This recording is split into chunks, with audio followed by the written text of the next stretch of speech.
It is nice to be back home. The fans filing back inside Safeco Field. The Mariners beginning their longest homestand of the season as they get set for game one of this two-game series against the Colorado Rockies, a team the Mariners just swept in 2 games from the Mile High City. Happy you're with us here tonight inside Safeco Field.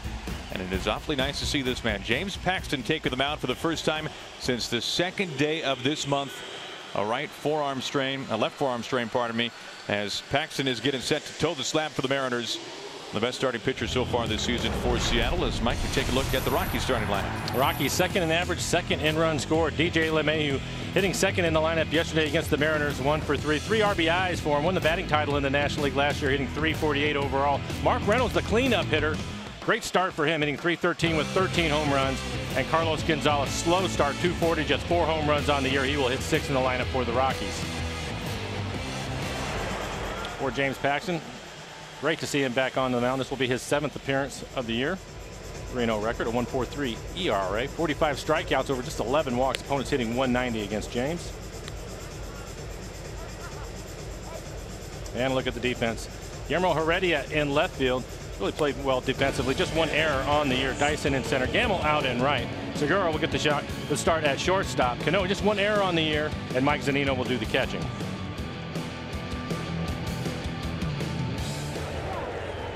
Here's Charlie Blackmon, as always, leading things off for the Rockies. He paces all major league hitters in RBIs. He also leads all big league hitters in extra base hits. You can see his numbers so far this year. 2 for 8 in the series against the Mariners in Denver, including a solo home run. One thing Paxton has not faced a whole lot of this year is left-handed hitters. They are typically not in the lineup facing James, but a little different with Blackmon, one of the game's best. And a nice start for Paxton. Porch over strike 1.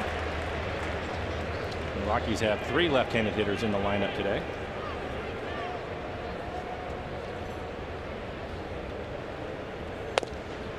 Right away we see 96 and 97 during his 1 rehab start with AA Arkansas. Mike, he was able to touch that exact same velocity. Good sign. Yeah, it's a good sign. Thought the velocity would be there. It was just a matter where his command was going to be, but quickly 0-2 to Blackmon. Has to fight off 98. 98 off your hands. 3rd pitch of the game. That'll get you going.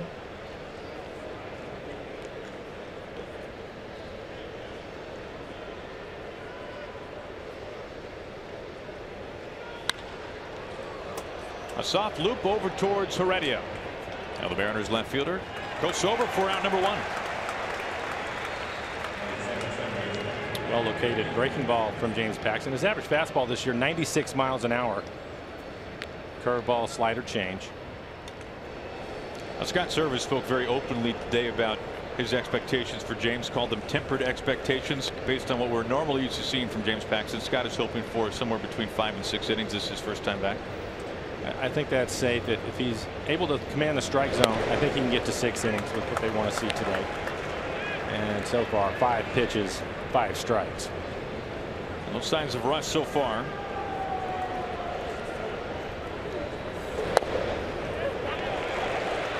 .98 at the knees.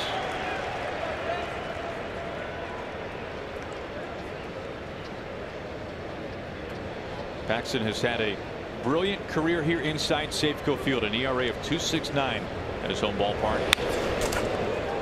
Ever since his debut back in 2013, he has certainly found a home on the mound here at Safeco Field.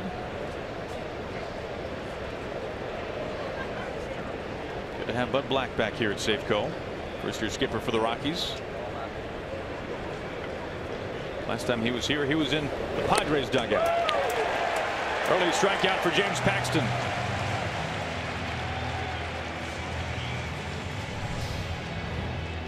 And looks like the curveball, knuckle curve, down out of the strike zone, gets him to chase it.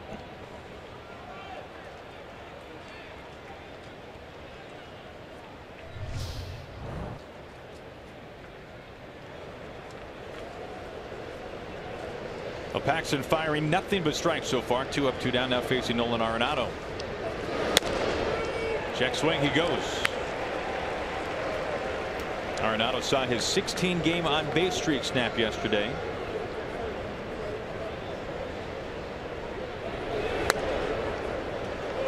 first pitch to miss.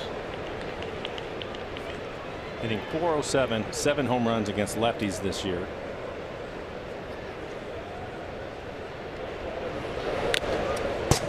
Paxton jumps ahead 1-2.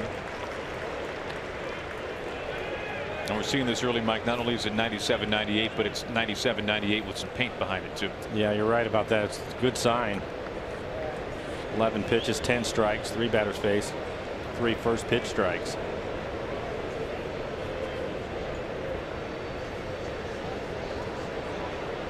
The 1-2 on the way from Paxton. 99 that time. Well, Paxton facing the Rockies for only the second time in his career. Last time it was in 2015. It was also his first start since coming off the disabled list that season as well. Back to the curveball, 2-2.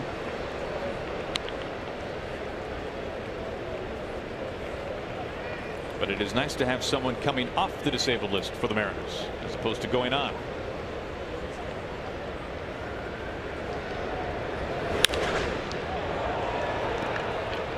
Gamble, plenty of space in right field, and James Paxton in his return. A 1-2-3 top of the first. We go to the home half. Hot hitting Gene Segura, 4 hits in yesterday's game, batting .345 of the season to lead things off for the Mariners first.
Now, Gene Segura, as always, leading things off for the Mariners. A very potent lineup lately. The Mariners have won 3 in a row, and a large reason why. A lineup that looks like this tonight, Mike. Segura and Gamble, first 2 hitters in the lineup. 7 hits in yesterday's ball game. Kyle Seager, he did in the last 2 games, 6 RBIs against the Rockies. Mike Zunino, 4 hits in the 2 games against the Rockies. He will round out the 9 for the Mariners. Sensatella, 7-1 record, a 3.19 ERA. In 62 innings, he has 37 strikeouts. Opponents hitting .238. Good fastball at 94 miles an hour. A slider, occasional changeup. Like a fastball so good that he throws it from time to time. About 80% of the time. You guys better be ready.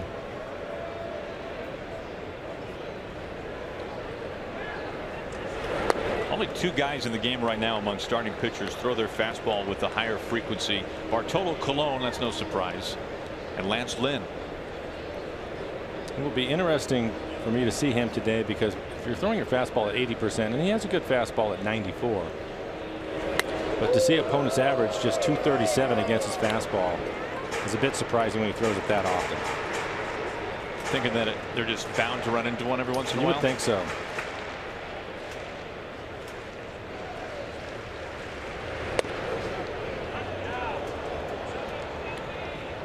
Fastball up in the zone for strike 1 to Segura. Senzatella, 22 years old, making only his 11th major league start. Full count to Segura. And the Rockies defense first in the National League. Ian Desmond in left field was center fielder for the Rangers last year, but he will be in left for the Rockies tonight. Mark Reynolds is at first base. Arenado, 4 Gold Gloves at third. There's the fastball. 96 miles an hour.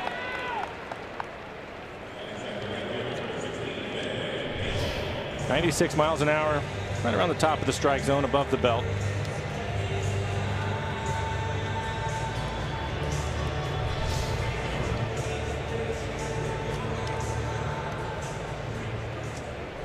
One out, nobody on for Ben Gamel. About his day yesterday. Pretty nice when a guy like that can come off the bench, isn't it? Comes off the bench. Nelson Cruz was getting the start in right field, came out of the game. And Ben Gamel, put into the game, ended up with 3 base hits.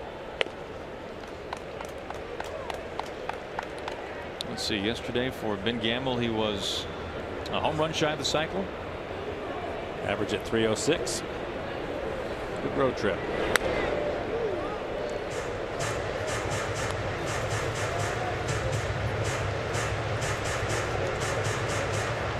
Scott Service happy to be back home, and Edgar Martinez very happy with the production he has gotten out of his lineup the last 3 days. Now some more heat. This time up and in for the 2nd straight strikeout. We'll take a look now at our Coors Light Cold Hard Facts. And who exactly is Antonio Cincinnati? How good has this guy been so far this year? We'll take a look at his ranks among Major League rookies. First in wins and ERA, well, opposing average, whip, and innings pitched as well. This is a Rockies team that has relied very heavily on rookie starters, and Cincinnati leading the charge for him.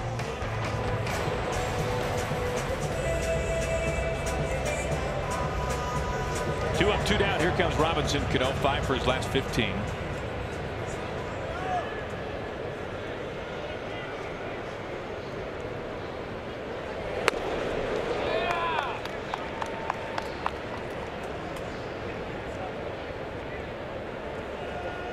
That is rare to see him swing at a first pitch fastball, his first at bat of the game.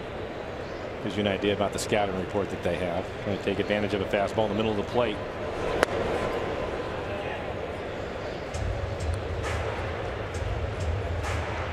This is not a guy who features a very broad repertoire, as you referenced. Robbie with his 10th home run yesterday.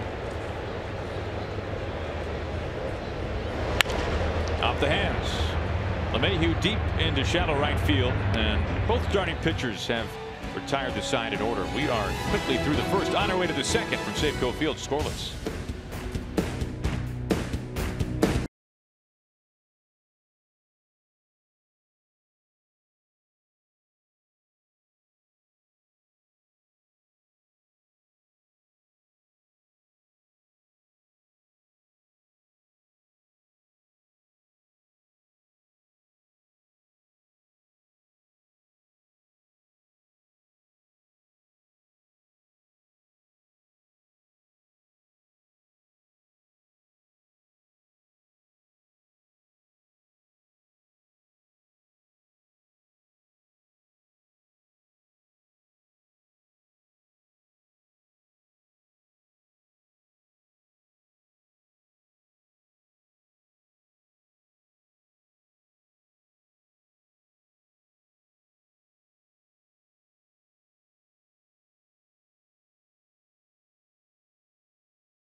Sports is brought to you by Safeco Insurance. Find a local agent at safeco.com. Do more by your Western Washington Toyota dealers. For all Toyota offers, go to buyatoyota.com. Toyota, let's go places. By Premier Blue Cross, your hometown health plan for 84 years. and by the International Brotherhood of Electrical Workers, Local 191, investing in our future.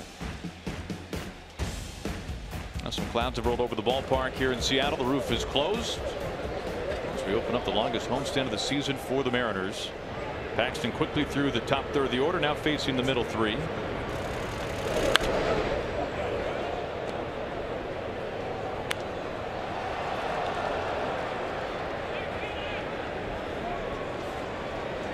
Mark Reynolds fourth in the majors with 44 runs batted in.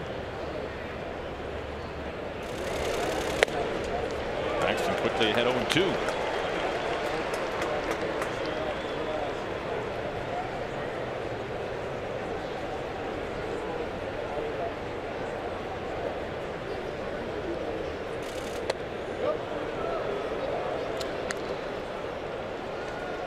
They say it's 1-2.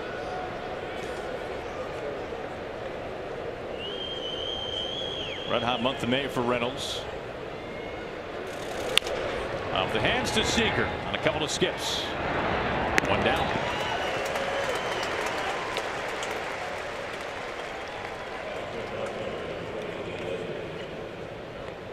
There comes Ian Desmond.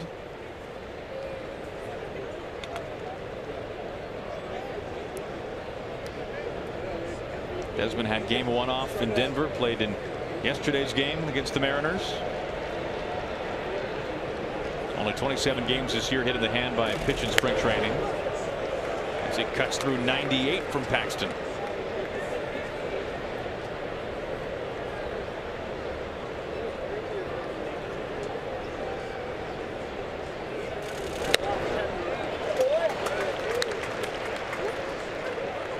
James, don't change anything. 20 pitches, 17 strikes. He's topped out at 99. He has a good curveball. One slider so far.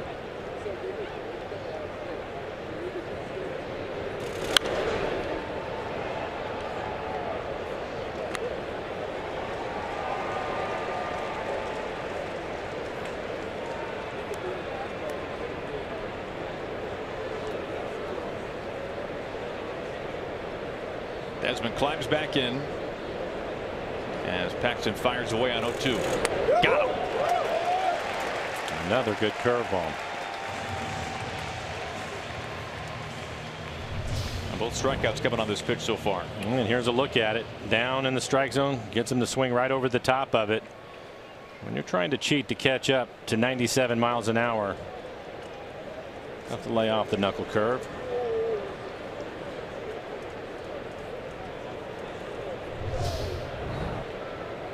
Two outs for Carlos Gonzalez, right fielder for the Rockies.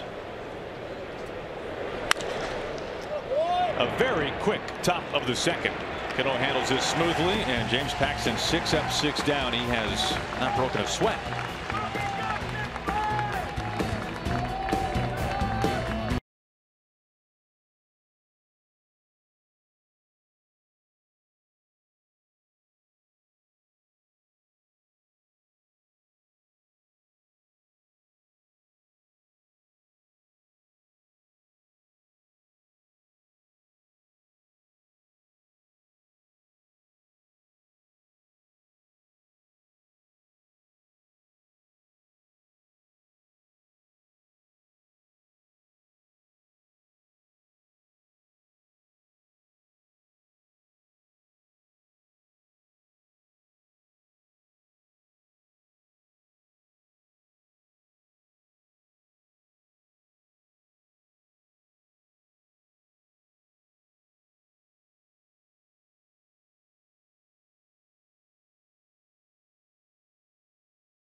to ride the Sounder train, link light rail, buses, ferries, and streetcars. Learn more at getorcasmart.com. Nelson Cruz waltzing up to home plate. He'll lead things off in the bottom of the second. Good to see that the tight right cap for Nelly in yesterday's ball game, Mike, was nothing too serious. Nice to have the DH back in play. He started in right field in Colorado yesterday. Scored on the home run by Seager. Jogged around the bases but was having an issue.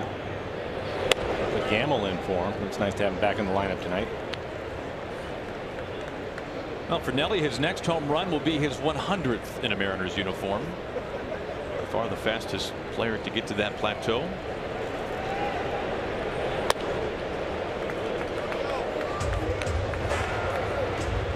Maybe that's a little bit unfair when you consider the fact that when Nelly came to the Mariners, he was already a 40 home run hitter. He had certainly reached his home run stride. You think about the greatest home run hitter in all time for franchise history in Griffey. Griffey was truly just a kid when he got things going. And nobody will reach 100 home runs in a Mariners uniform faster than Nelson Cruz.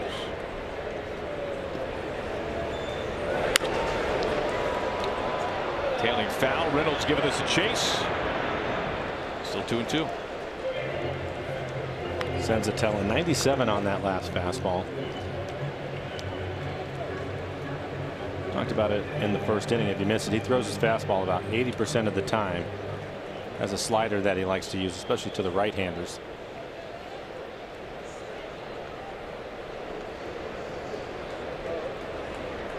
The 2-2 to Cruz.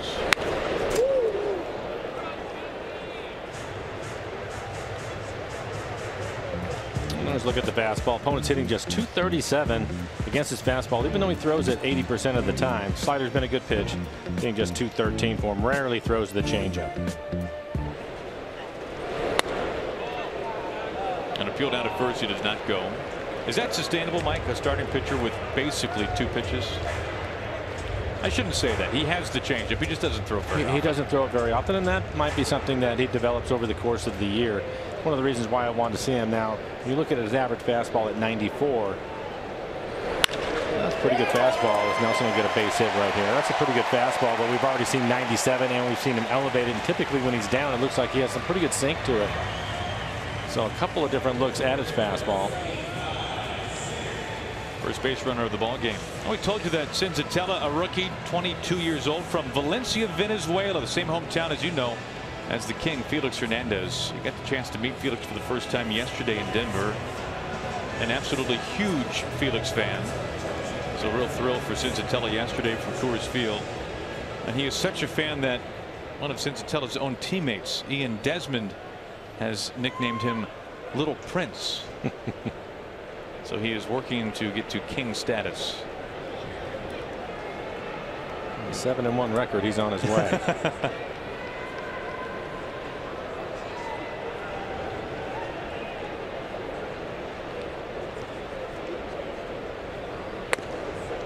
Strike one to Seager.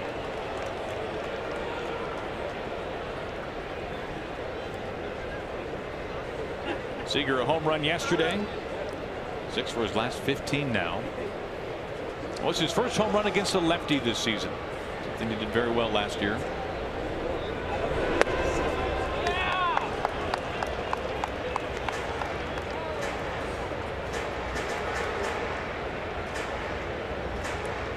In his last 10 games, hitting 342 overall. 11 games against the Rockies, 370.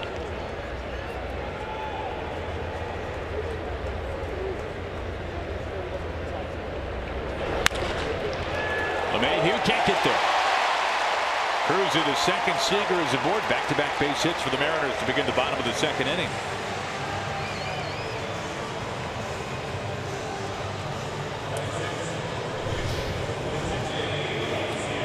And a pretty good pitch. Fastball down and away from him. Able to hit it right back up the middle in an 0-2 count. Another look at it.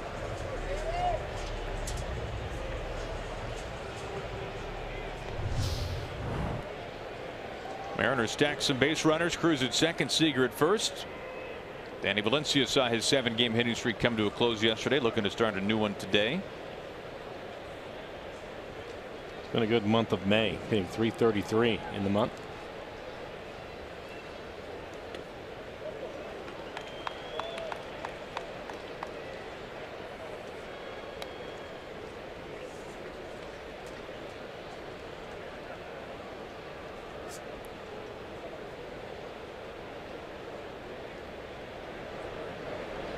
And the Mariners with an early at bat with a runner in scoring position. That is something that really stands out over the last 3 days for the Mariners. Not only how well they have hit in these situations, but simply the abundance of at bats with runners at second or third base.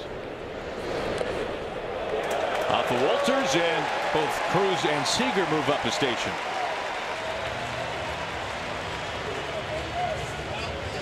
First wild pitch this year for Cincinnati. And that's a pretty good break. When you think of the Mariners and Nelson Cruz at second base, he looks to me as if he's really trying to take care of the calf. He had an issue with it yesterday, had to come out of the game.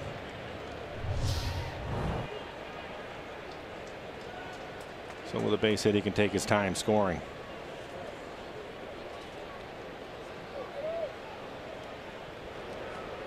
Count now 1-1 to Valencia. Cruz at third, Seager at second.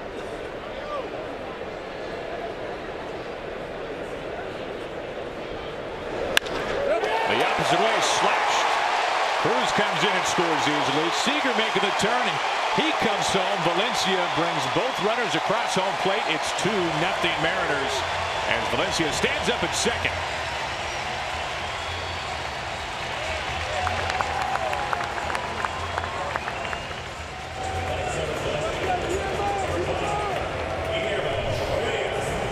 And good hitting fastball out over the plate. And Danny hits it right into the gap. So Kwame Casino Supermo in the swing by Valencia catches the fastball out in front and drives it about belt high. Get to the wall in a hurry.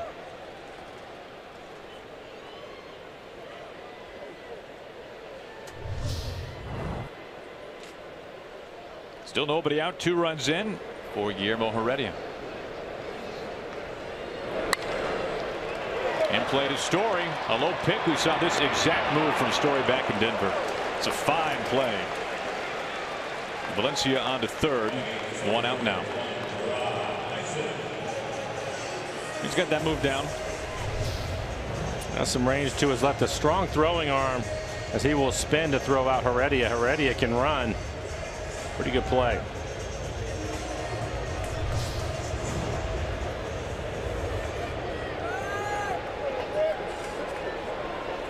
One down for Dyson. Valencia 90 feet from home. Infield is in.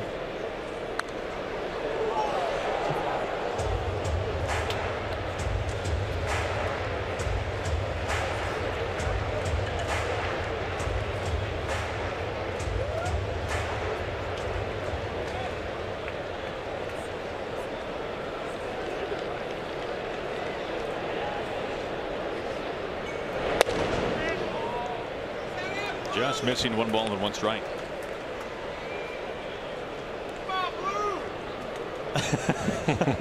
Now that is being well prepared. That's great.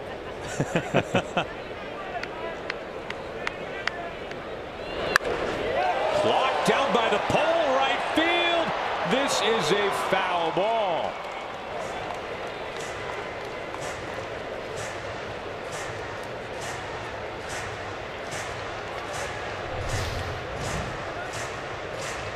Brian O'Nora, the first base umpire, making the call. Clearly foul.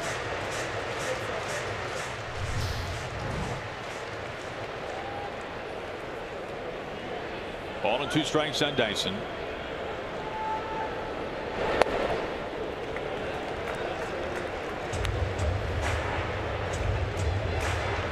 Gerard, his first year with the Mariners, an offseason acquisition by Jared Dipoto, sending Nathan Carnes to Kansas City to get Dyson in exchange. Batting here with 1 out and 1 on.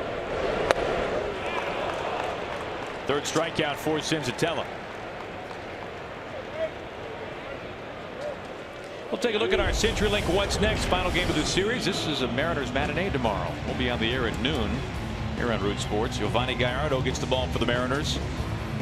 Saw the Rockies one time last year, worked into the 7th, gave up just 2 runs as a member of the Orioles facing Colorado. Kyle Freeland gets the ball for the Rockies, a left-hander pitching very well. 8th overall pick back in 2014. Coming off a quality start against St. Louis. 2 outs for Mike Zunino, who looks at ball 1.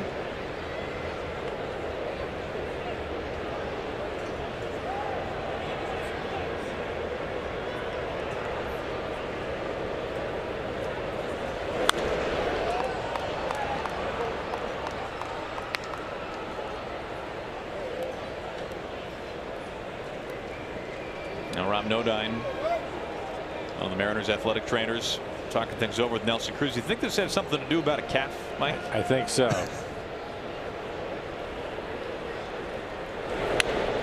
And it's worth talking about. Keep Nelson in the lineup.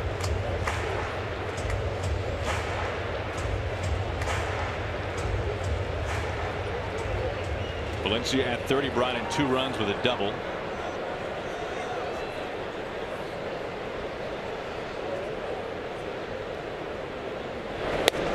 Now, even for a guy like Nelly, who's been around, it must be easier said than done to take it easy during times when you can take it easy on that calf. Anytime you have a leg injury, it's difficult to manage it. I think for him, it's a little bit easier because he doesn't have to play in the field. I think it's harder in the field, but when he's hitting and running the bases, I think he can manage it. Thumped, sinking and short hopping the fence. Valencia scores. Zunino chugging for second, a slide. He's in safe. It's 3-0 Mariners.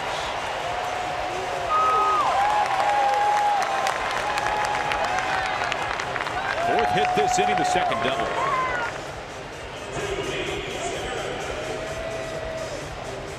A good sign for the Mariners. I believe this is 3 games in a row that Mike has had a double. His 5th hit against the Rockies so far. And with 2 outs, he drives in another run.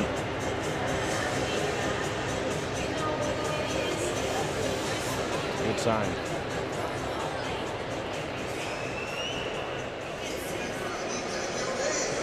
This brings out Steve Foster, the pitching coach. You're talking about Nelly, though, in the managing that leg. Yeah, I think the one part about it is these guys are obviously competitive. And if they think they have an opportunity to take an extra base or to beat out an infield hit, it's hard for them to rein it back. But I think that Nelly has been around long enough. I think he understands how important he is to the club. And it really puts a lot of pressure on Maniac, the third base coach, to walk him around the bases and not take any chances. Top of the order, here is Segura for the second time.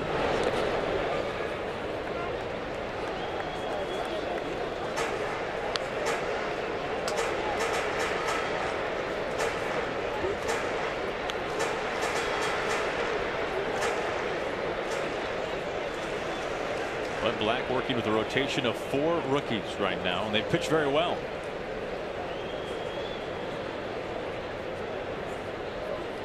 The 1-0.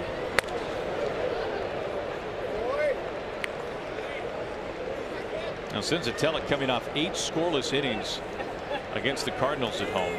Things going a little bit differently for Cincinnati here so far today. Very quick first inning, couple of strikeouts.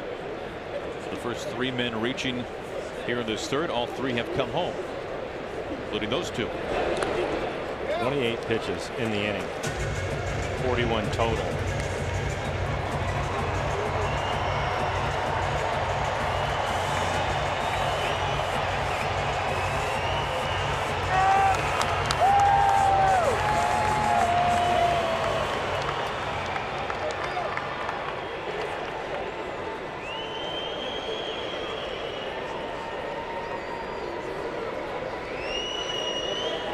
See what Segura does here, 3-0. Take it a strike.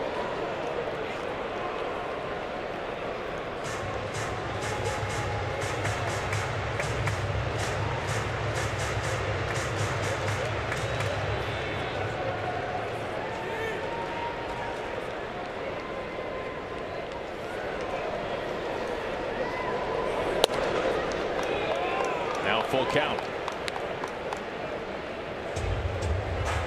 Gamble would be next.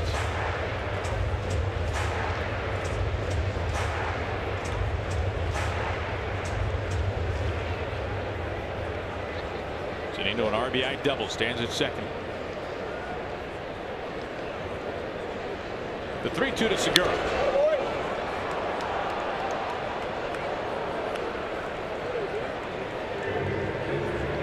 Now, Mike, was one of Lou's lines of representative. This is very representative. It is. I was thinking this is very good. This is very very representative of baseball these days. You got two starting pitchers that are humming it in there, 95 to 97, if not more than that for Paxton. Yeah, I would agree. Sliced to right field. Right there to Gonzalez to end the inning. Zunino is stranded, but 3 runs cross home plate for the Mariners. They lead at 3-0 through 2.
Dugout now than he has on the mound. He's made pretty quick work of the Rockies. He has. Good fastball topping out at 99.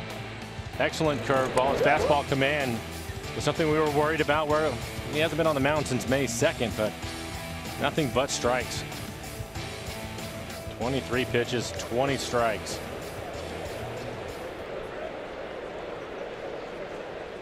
He faces Trevor Story, the number 7 hitting shortstop for the Rockies to begin the 3rd. Only 9 pitches in that second for James. And no surprise. First pitch strike. He's done that to every batter so far.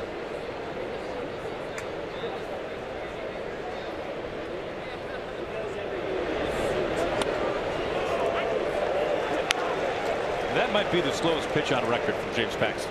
80 on the curve. You're probably right.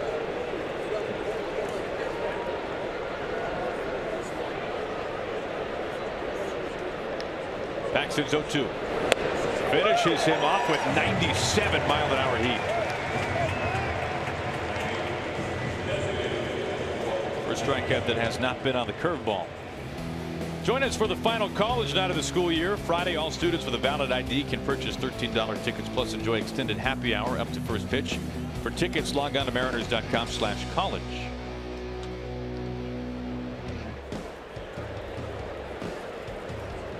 Three early strikeouts for James Paxton. Pat Valleca in the lineup tonight. Takes Zunino's mask off. It's another day at the office for Mike. You know, we talked the other day, Mike, about when you face Edwin Diaz and you're behind with 2 strikes and you have to guess a little bit between the fastball and the slider. Right.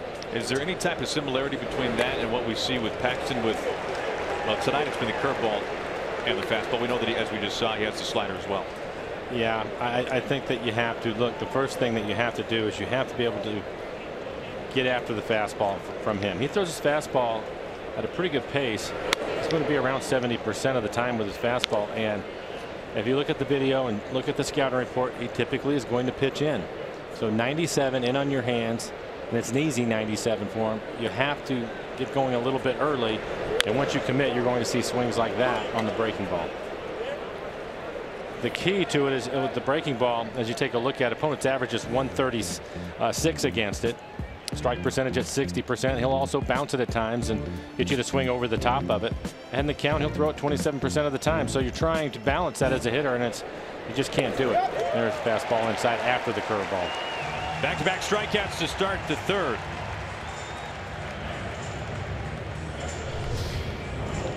And as a right-handed hitter, you're just not going to see anything like this from a starting pitcher left-handed. Chris Sale, something like that. All right, now James has the highest fastball velocity of any left-handed starter, just a tick above Chris Sale. Number 9 hitter Tony Walter is the catcher. He started game 1 back in Denver. 9 batters, 9 first pitch strikes. 32 pitches, 28 strikes.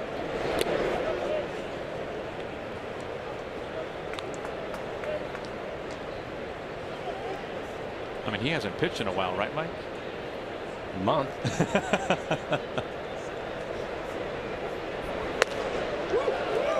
Pours it in at 97 to make it 1-2.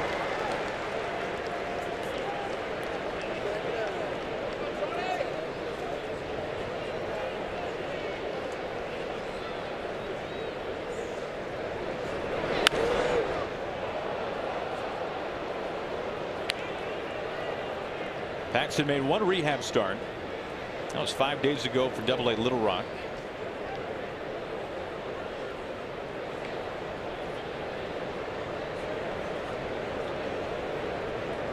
Two outs, and here comes Paxton's 1-2.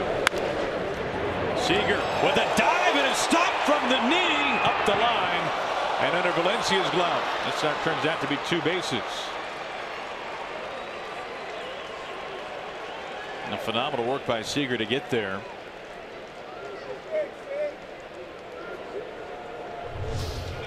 Goes down as an infield single and an error on the throw from Kyle.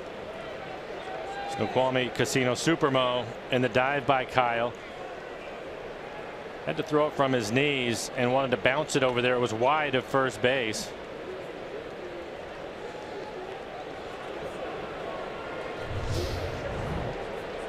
First base hit for the Rockies. 2 outs, a man at second for Charlie Blackmon. Lead of the majors in RBIs as they have called a balk on James Paxton. So that infield single has turned into a triple very quickly.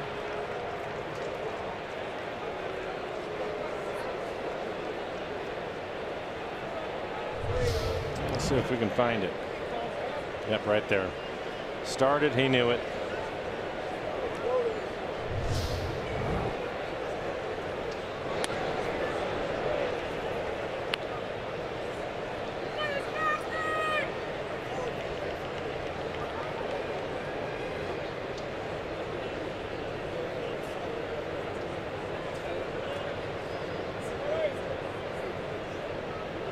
The 1-0.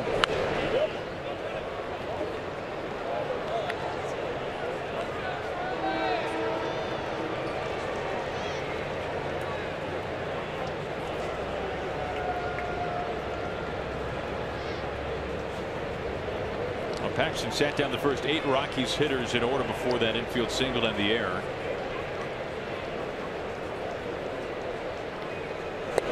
One and 2.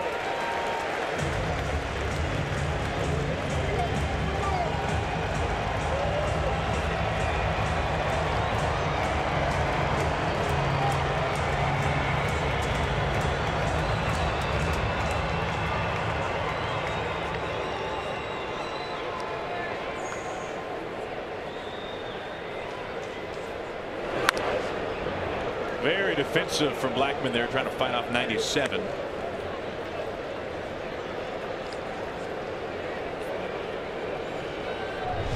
Up out of the strike zone in a late swing. Almost hits it out of Mike's glove.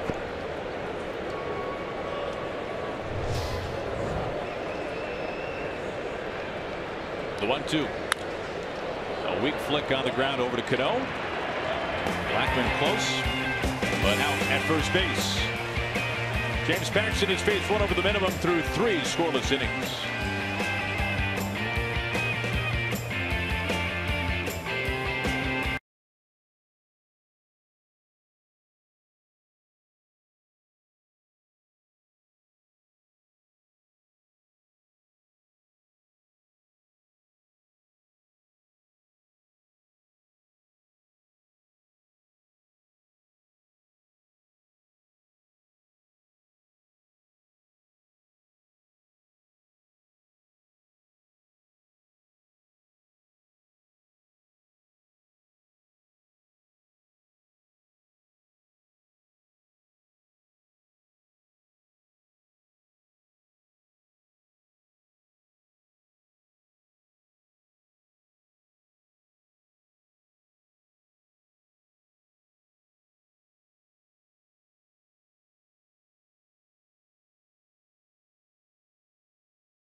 Look at our Geico this date in big league history. We go back to this day in 1979. Pat Underwood makes his big league debut for Detroit. Now, Pat, not exactly a household name in the Northwest. He tossed 8 1/3 scoreless innings to beat the Tigers 1-0. But the losing pitcher, Mike, was Tom Underwood, his brother. And hey, how about this? Suit guy's back. I believe we saw him yesterday, didn't we? We did. In Colorado. Made the quick flight from Denver back to Seattle. There's Ben Gamble leading things off. Now, best I could tell, the last time the brothers have faced each other in the majors, as far as I can tell, Mike, it would be the Weavers back in 2009. Jared Weaver, Jeff, a former Mariner, back in 07. It has to be rare. That year that we were talking about the Underwoods, the Necros faced each other that same season. Phil and Joe. Out number 1 as Gamble is down swinging. One strikeout for Cincinnati.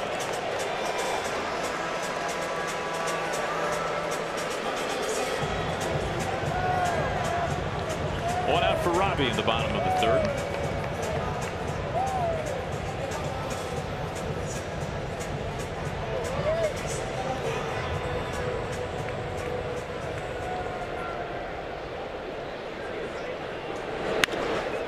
Swinging to the first pitch. Arenado plays a late hop, belt high. 2 outs. Let's check out the wide selection of suites available at Safeco Field. Whether hosting 14 of your closest friends or 400 colleagues, you'll enjoy great amenities plus VIP parking and a catering credit. For more information, just check out mariners.com/premium.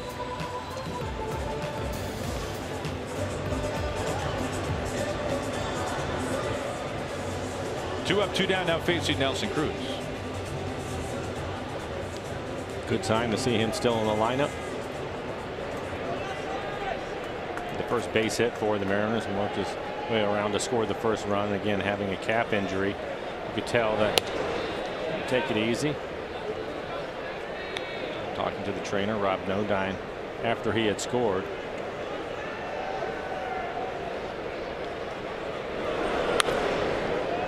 Going 2.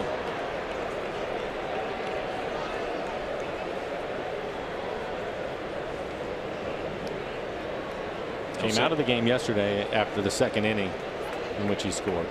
That was quick, an early exit. The 0-2. Cincinnati, a very tough bottom of the second. Had to labor through it, faced 7 batters, coughed up 3 runs. He has a chance for a much quicker bottom of the third.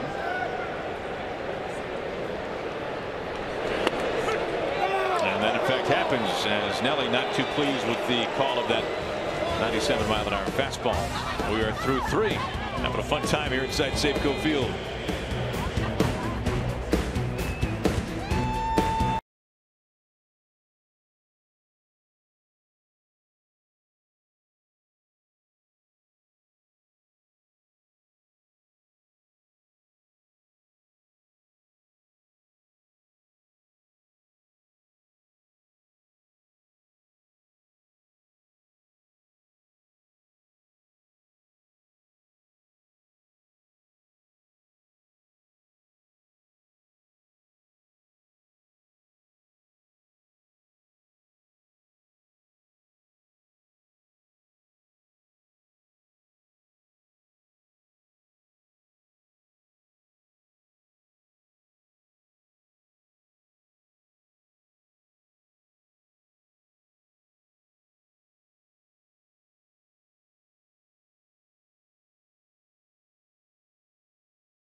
Orthopedics and sports medicine by Geico. 15 minutes could save you 15% or more on car insurance. By CHI Franciscan Health, the Mariners' official partners in health. Learn to stay Northwest healthy at nwhealthy.org. And by Amtrak Cascades. What a beautiful way to travel. Visit AmtrakCascades.com. Mariners baseball returning to Safeco Field, making the Mariners happy and making the youngest of Mariners fans very happy as well. Now that is a good dinner for a youngster right there. You cannot beat a dinner at the ballpark here at Safeco Field. DJ LeMahieu leads off the 4th for the Rockies on the first pitch. Over to Danny Valencia. Now this is kind of the Felix effect, right, Mike? It's the, do you wait him out or do you go after him early? And if you go after him early, then this happens. They tried to wait early the first time around. And now I think second time through they'll be more aggressive. A lot of first pitch strikes with the fastball.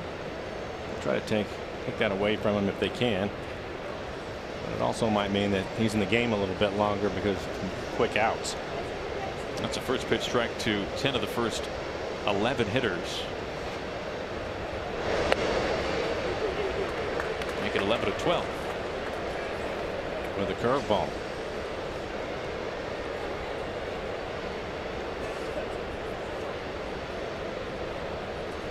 Now Paxton's not a guy that you think of with the quote unquote get me over curve, but that's like at that time. But he has one.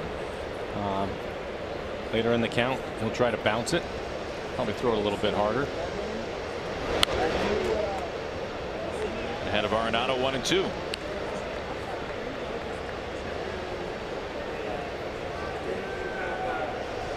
We've seen essentially a 20-mile-an-hour differential in velocity for Paxton. We've seen 80. Now a couple of times we've seen as high as 99. Yeah, that's difficult for any hitter.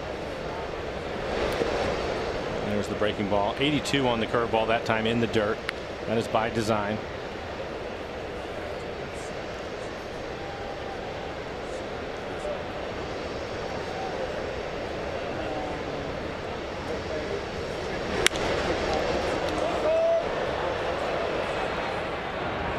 Valencia and Cano and standing to make the catch. 2 outs.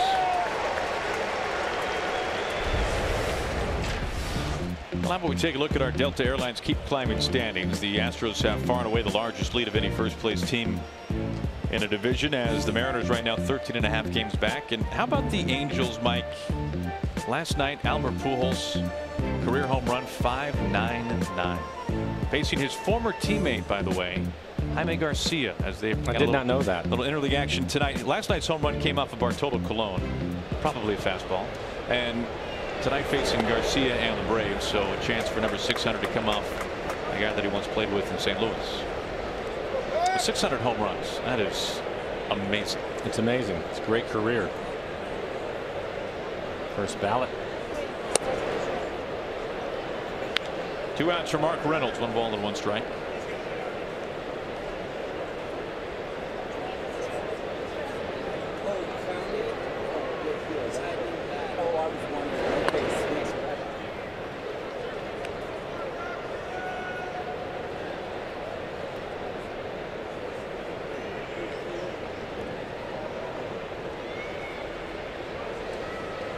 Of 50 pitches have been strikes.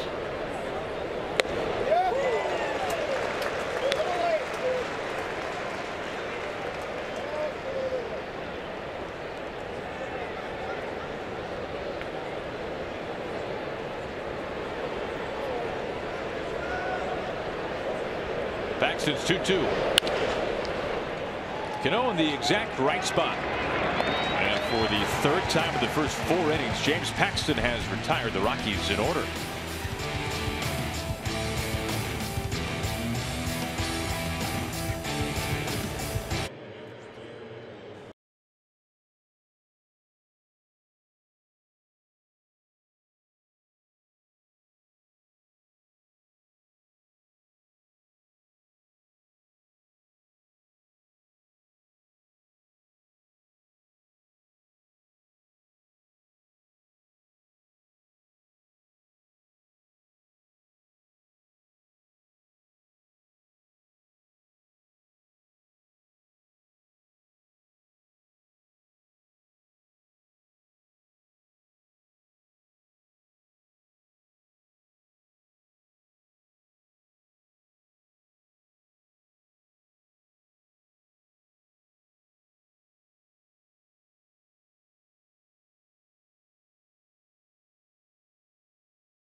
Hometown of Felix Hernandez, and just a few days ago, Cincinnati got to meet the King for the very first time, and you can tell was pretty excited about meeting his boyhood idol. It was very good. This is the first time I saw my favorite baseball player and say, "Hey, nice to meet you, bro." That was very cool watching you, and he say, "Oh, don't worry. How you doing? You're doing a good job. Keep it going." I say, "Thank you." There you go. Pretty excited. That is really cool. Now, who was that for you, Mike, when you first came up? Oh, I was really lucky. I mean, one for myself to get traded in overnight to be a teammate of Don Mattingly was really cool. Yeah. 0-2 on Seager. I'm going to take a stab at one here. How about George Brett? George Brett, of course. Yep. Good call. That must have been pretty cool. Yeah. One of those things we talk about, and you don't think about it much, but you could see it on his face in the way that he was talking. And these guys get here for the first time. There is a lot going on. You know, you could probably do the same thing with a handful of names that he's going to have to face. And you know, you have to work your way past that at some point. It takes a little bit of time. I think you can understand why. Pretty exciting. Began his professional career at the age of 17. Crack to the gap in right center field. Blackman moving quickly, galloping to make the catch. Singer stings it, but it's out number 1. Safeco Field will be rocking this Friday night following the Mariners-Rays game. Fans will enjoy sounds of Seattle fireworks night presented by T-Mobile. That's set to a soundtrack of local rock bands including Pearl Jam, Nirvana, Soundgarden, and more. You can grab tickets at mariners.com. If rotations hold in that series, it looks like the Mariners will be facing Erasmo Ramirez at the end of that series against the Rays. Also Alex Cobb, Jake Odorizzi. Nothing easy about those two guys.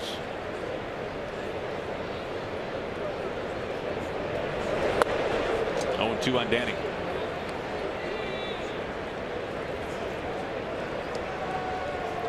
Danny, a 2-run double his last time up, part of a 3-run second inning.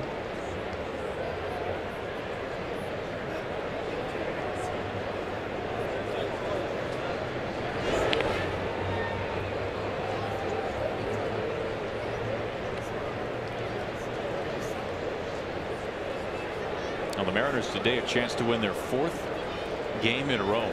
It'll be the 2nd time this month to win 4 straight before turning the calendar over.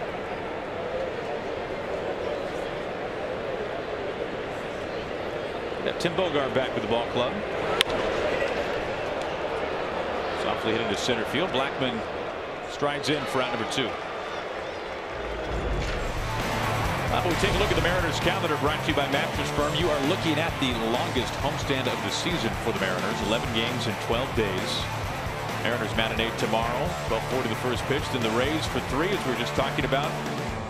The lone off day in this homestand on Monday the 5th. But then the Twins coming for 3. Then the Blue Jays weekend series 9th, 10th, and 11th. Tickets are available for much of this homestand, with the asterisks hanging over those 3 games against the Toronto Blue Jays. Two-out series for Heredia.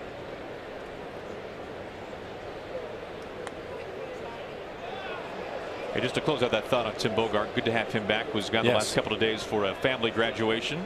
Pat Listach was up, the Rainiers manager, to sit next to Scott Service.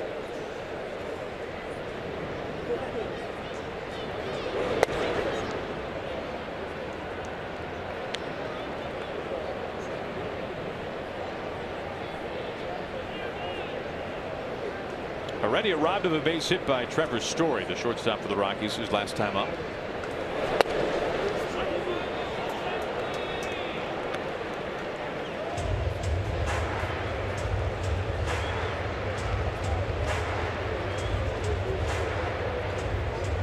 Well, that second inning so far, the only hiccup for Cincinnati. An appeal, and he goes around. Both pitchers in a groove early here tonight. It's just that second inning for Cincinnati. The Mariners took advantage as they lead at 3-0 through 4.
Rust here tonight. He is topped out at 99 miles an hour. Has now 4 strikeouts through 4 scoreless innings, Mike. A lot of first pitch strikes, a lot of strikes in general. 52 pitches, 42 strikes for him. 4 innings, 1 hit. Hasn't walked anybody. 4 strikeouts. Again, 52 pitches, 42 strikes for James, topping out at 99. Had a good curveball.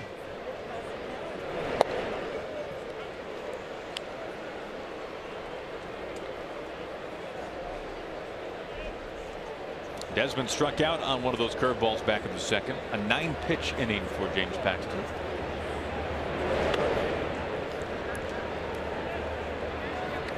Desmond, one of 9 20-20 guys last season in baseball. 20 home runs, 20 steals. He's done that in 4 separate seasons in his career.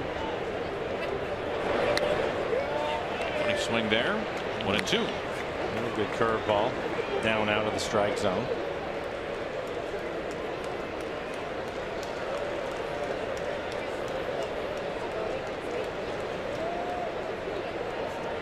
One-two on the way. Got him. Strikeout number 5 for Paxton. Go back to the Ford Sports Desk. We bring in Bill Kruger. Bill, what have you enjoyed the most watching James Paxton so far? Well, I didn't realize that pitching was just like riding a bike. You know, we put him away in the winter, jump back on. There's about 5 or 6 things you're doing at once. It's just muscle memory. This guy's unbelievable at how good he's been, how consistent. 13 of 14 first pitch strikes, and the stuff is just overwhelming. This is a clinic. This is as good as you're going to see in baseball, like not just tonight, anywhere. I mean, there are very few guys that pitch above the 95 line with control. Then you say he's left-handed. That shortens the list. And then you say he's got a 2-plane hook, and he's first pitch strike every time. There's nobody like that. Bill, obviously he's working through the lineup tonight, and everything is going well for him. Do you see him, because it's so rare today, at some point them letting him go 115, 120? Oh, I think he's got all of that in his tank. He gets better as it goes along. He's one of those throwback type guys that has that ability. I mean, they're obviously going to really watch him tonight, right, and probably watch him pretty carefully the next time out. And in the back of their minds, that being the Mariner coaches and management, they have to be wary because he's had injury problems, and maybe, just maybe, this last one is going to be the last one for quite some time. They certainly hope so. But I believe he is that type of pitcher that's going to be able to go 8 strong and give you 9 if you'd let him. Hey, Bill, quickly before we let you go, we've talked about his curveball. You referenced it already. Describe what you mean by a 2-plane hook. Well, it's a curveball where you're throwing with that 4-seam configuration, so the ball is coming off the plane of the bat. It's dropping down in the strike zone. That's the way a curveball is supposed to be thrown. Instead of going east-west, it's going north-south. And I'm sure, Mike, you've seen guys, a few, that could throw really hard in that 4-seam configuration, then that curveball that falls off the table. There's not, and when you're able to do that for strikes, there's nobody more difficult than that. Well, and I think when you think of his curveball, he could tell him he's throwing it tonight. I don't think they could square it up. You know, Bill, we don't have a lot of time to talk when James is on the mound. I guess. We appreciate it, Bill. Thanks. Another 1-2-3 inning. That's the 4th of its kind in 5 frames.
in the state of Alaska, then you have until midnight tonight to submit a photo and story on our website at rootsports.com/ultimate-fan.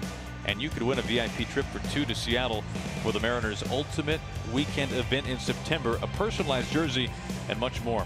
And Idaho fans, we hope you've been warming up. You are on deck for the month of June as we continue our search for the ultimate Northwest fan. Cincinnati back up on the mound to work the bottom of the 5th. Mariners leading 3-0. Dyson will lead things off, showing bunt. Pops it foul over by Arenado.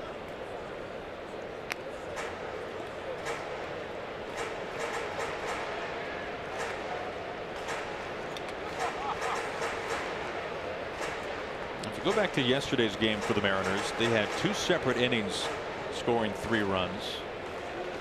And game 1 of 2 in Denver, the same story.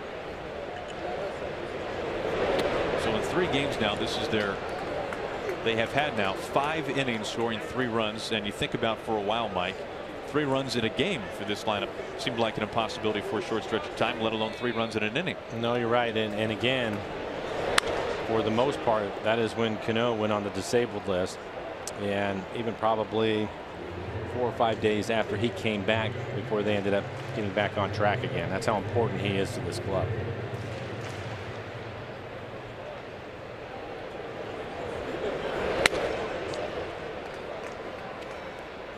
And you know, along those lines, let's not forget it's been a long time since we've seen Mitch Haniger. Some good news coming from Scott Service today on Mitch. If all goes according to plan, Haniger will take BP on the field Friday, Saturday, Sunday, and then we'll go on rehab assignment shortly after that. So encouraging signs for Mitch Haniger, who was baseball's best rookie for the first 21 games or so of the season.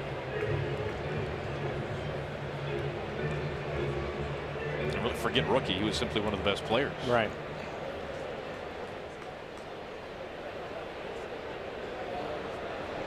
Again, the 2-2. Full count.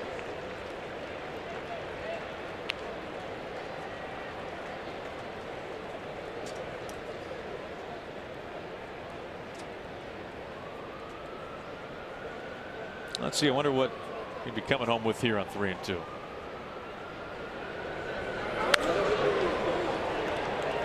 Surprise, another heater.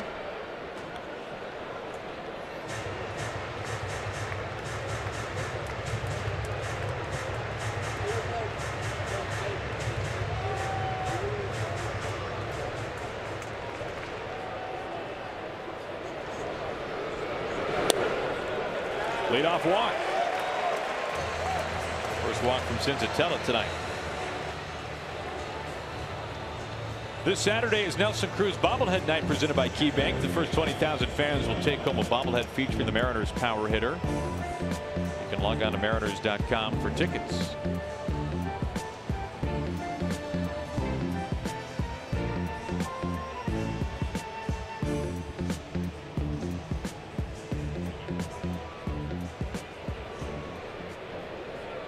Leadoff man aboard for Mike Zunino.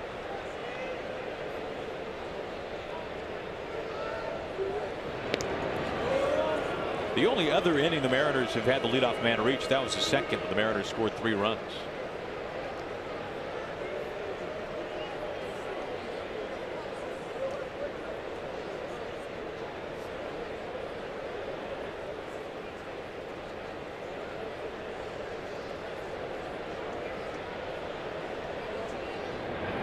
Mike, when you think about the fastball percentages, and we've talked about it since the 3rd most fastballs thrown in terms of percentages in the game right now. I mean, there's got to be something more than just he throws 94 to 97, because even though that's still impressive, there's a lot of guys who are throwing that velocity. Well, we talked about it a little bit, and one is movement.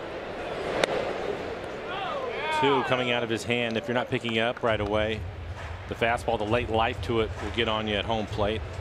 That can be a problem also. But I think you can see why he pitches up in the zone. He's not afraid to pitch inside. Dyson is not going to be at first much longer, I don't think. 14 steals, but pretty good fastball. And again, he mixes his slider in about 20% of the time. More of a sweeping slider.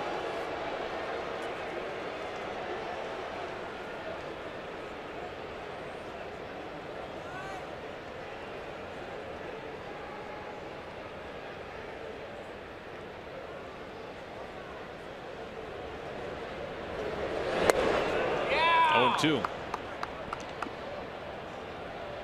Now, when you say late life on the fastball, Mike, I think you're referring to spin rate. There you go. That's exactly right. And it's different for everybody.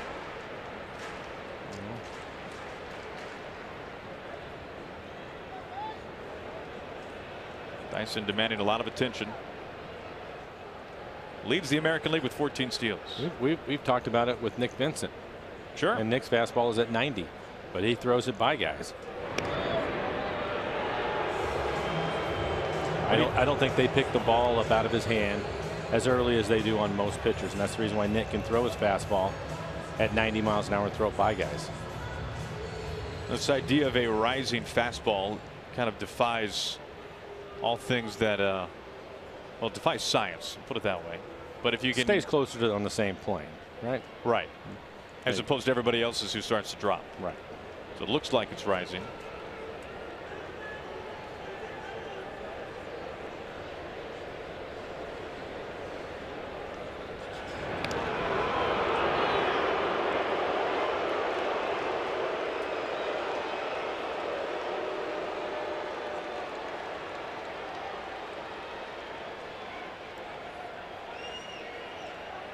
Dyson, a leadoff walk.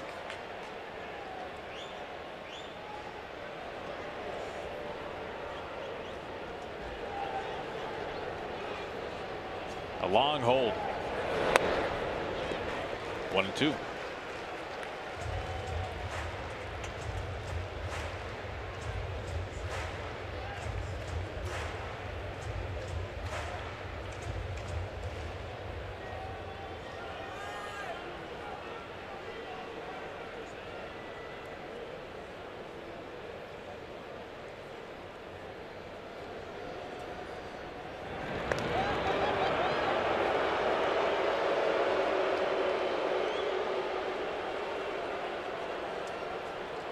James Paxton patiently waiting. Paxton has just carved through this Rockies order. He's faced one over the minimum through 5.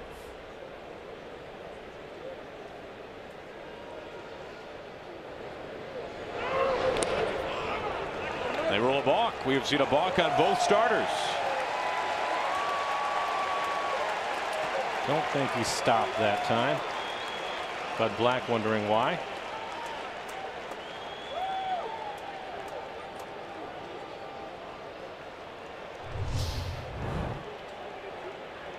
He becomes set.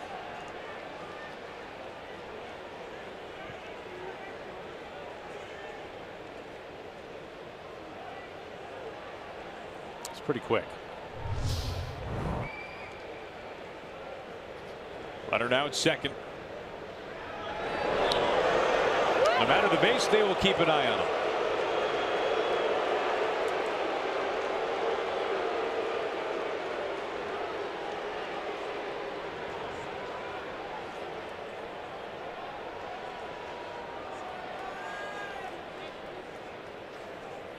A prime RBI chance here for Zunino with the speed of Dyson at second. Mike already an RBI double in this one. Gets away from Walters. Zunino is making his way to first. Dyson is into third, and there is out number 1.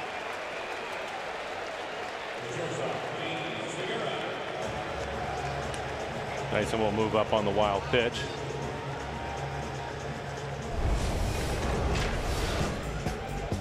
Our CenturyLink what's next tomorrow. It's the final game of this 2-game series. Giovanni Gallardo gets the ball for the Mariners. They'll be going up against Kyle Freeland, rookie left-hander for the Rockies. Giovanni working into the 6th, his last start against the Red Sox. Freeland a lot of quality starts lately.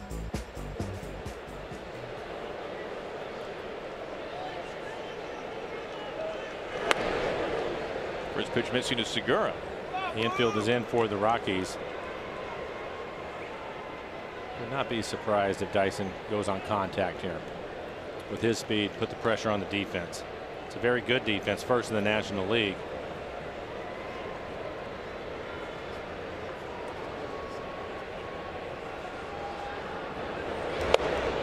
Oh. 2-0.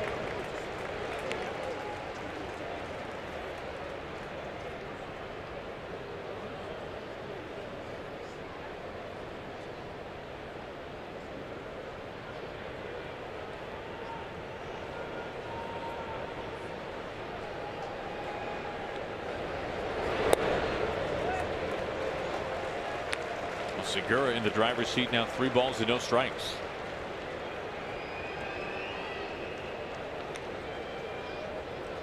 Gamble on deck, 1 out.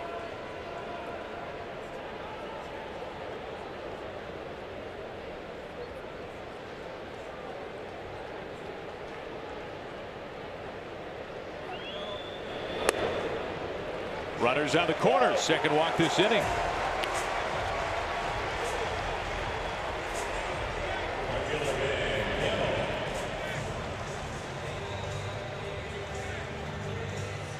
Now, Cincinnati went 4 innings without a walk. Now walked 2 of the first 3 men here in the 5th.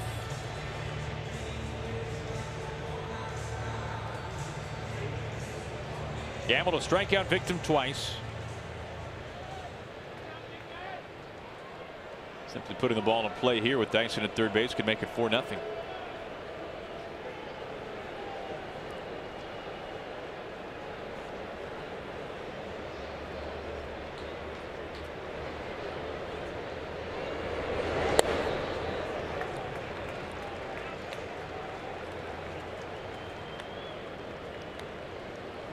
Now the pitch count really starting to mount for Cincinnati. 84.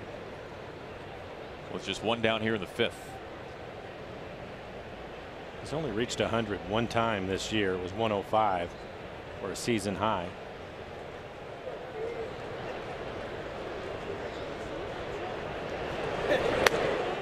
Well, outside 2-0. Really was just that second inning. He's faced the minimum in 3 of the first 4, but a couple of walks here in the 5th inning. Now Wolters out to have a word. You can see 32 pitches in that second. Wolters wants him to throw his fastball and throw it down in a way to try to get the ground ball. Gamble runs well. It'll be difficult to double him up. For Ben, he needs to look for something more in the middle of the plate, elevated.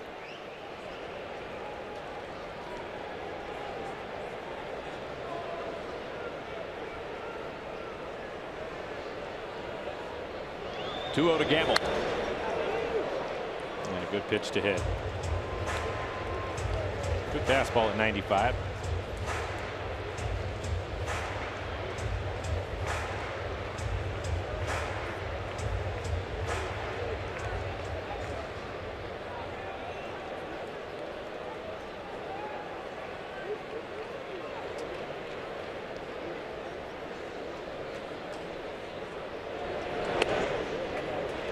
Gamble had 3-1. Back-to-back 3-ball counts from Cincinnati. And nobody getting loose. Cano waiting on deck.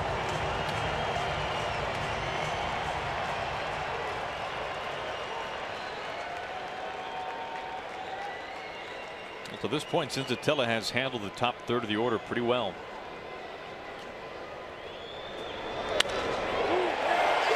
On the line and a fair ball. Dyson takes his time. He scores. And now Gamble having to quickly hustle back to first. He was halfway to second. Mariners have now taken a 4-0 lead. Ben Gamble with a slice into left. And a good at bat. Ben able to get a pitch up in the zone, out over the plate. Take a look at it. Snoqualmie Casino Supermo. I think this hits right on the line. Just inside the line and by a foot.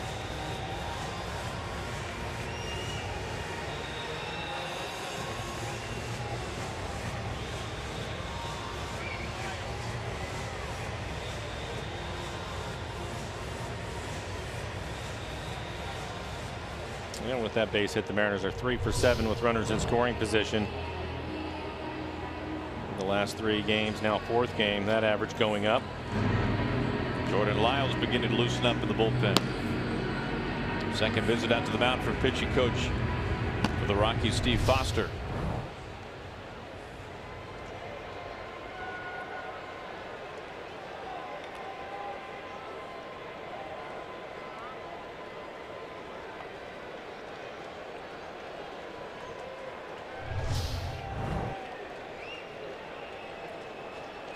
One out, 2 on for Cano. Some good speed on the base paths.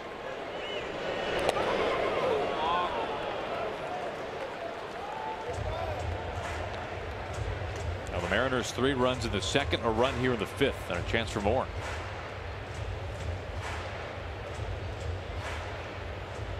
Senzatella has not given up more than 4 runs in a game.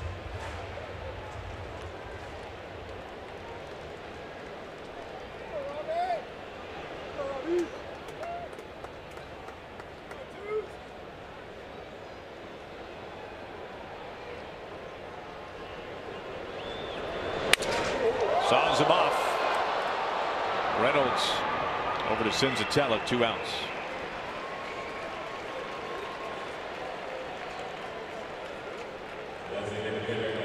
Gamble into second, Segura into third.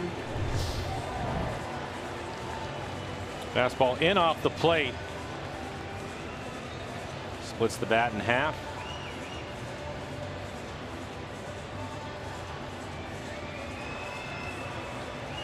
Something else that's been a rarity tonight for Senzatella, he has not received any runs of support. You look at his numbers this year, he is averaging nearly 8 runs of support this year.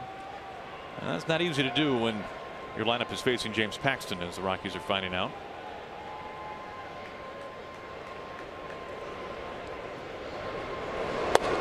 First pitch strike to Cruz.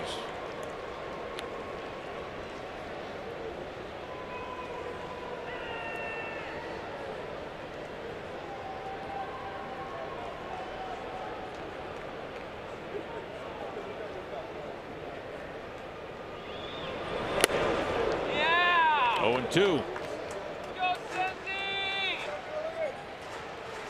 25 pitches in the inning. 32 in the second. Pretty smooth sailing in between.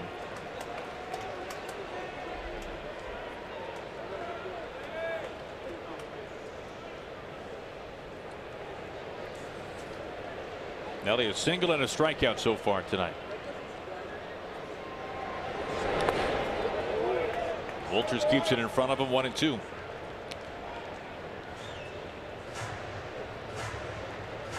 Mariners have Segura at third base, Gamble at second. Ben reaching on the RBI single into left that was just barely fair. They scored Dyson, who reached on a leadoff walk.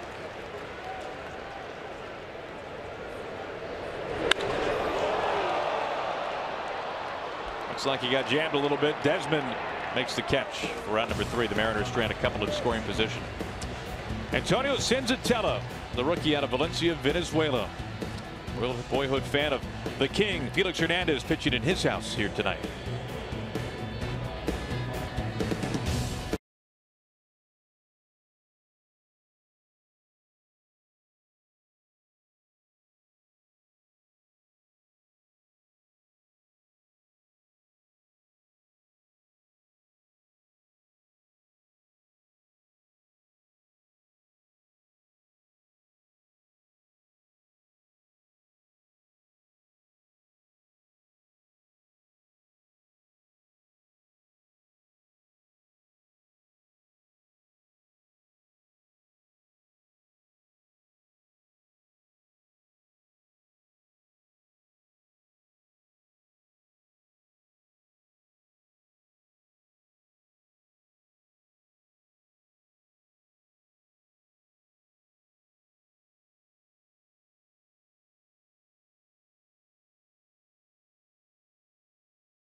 At the Ford Sports Desk, we often joke here in the Northwest that the weather really doesn't get good until July 5th. Well, some people taking advantage of the good weather. Mary Allen checks in with the hashtag Where I Root, presented by Alaska Airlines. And then we've got this one from Chris on Whatever It Takes Wednesday, the Issaquah School District, letting us know that they're cheering on the hometown 9. And we've also got this one from Jolynn. It doesn't matter, I'm always repping the Mariners. The hashtag also Alaska, but the hashtag to use, guys, is Where I Root, presented by Alaska Airlines. Aaron? All right, thank you, Angie. Pat Valleca leads things off with a 6 for the Rockies, and as we've grown accustomed to tonight, strike 1 from James Paxton. 17 batters, 15 first pitch strikes. He's at 5-6 innings. He's at 63 pitches right now.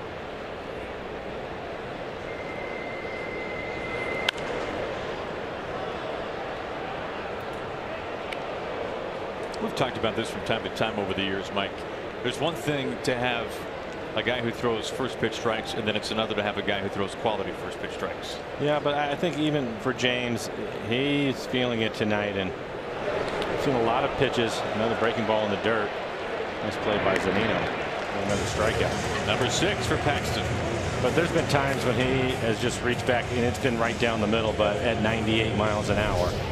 He's afforded that luxury? Yeah, I think he is. And here's another look at the curveball out in front of home plate to give you an idea how much they have to cheat to get to the fastball.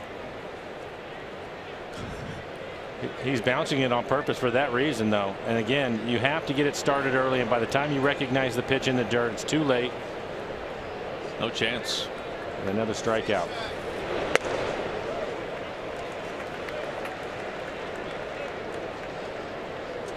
In the bullpen, Steve Cishek. 66 pitches for Paxton. Now, Scott Service said between 5 and 6 innings, that was the hope for James. And he is looking like he could go 10 tonight.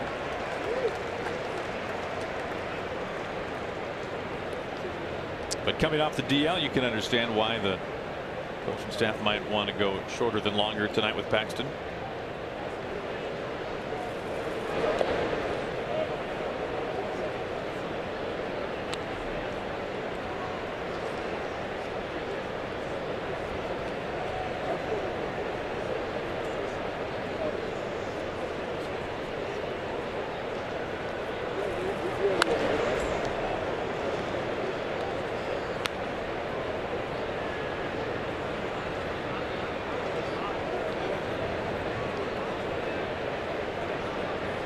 One hit. That's it so far. That was the infield single by Walters, the man at the plate right now. Very close, but 2-2. At 97. Now it's 70 pitches, 55 strikes. The 2-2.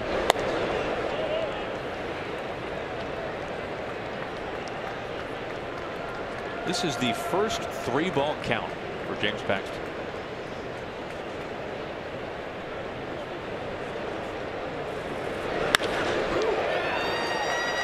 Now Walters 2 for 2. Everybody else hitless. And who would have thought it'd be the number 9 guy? Well, time now for today's T-Mobile Unlimited Baseball break. As Charlie Blackmon is due up, we hone in on the most RBIs for a leadoff man before the start of June. You go back to 1920. Remember, the RBI hasn't been an official statistic forever, although it might look like one. Mookie Betts last year 40, and Blackmon 6 ahead of him. So last 2 seasons, baseball has seen the 2 best run producers over the first 2 months of the season from the leadoff spot.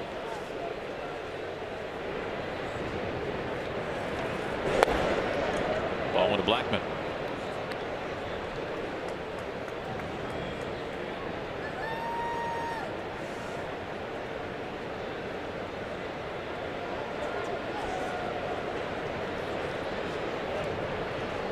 One out, Walters at first. And to right field for a base hit.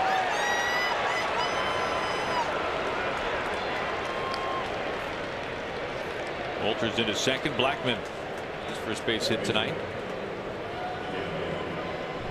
And it's going to be a fastball up out over the plate. Scott Service out of the dugout. 74 pitches so far, and that'll be it. Here's Cishek warming up.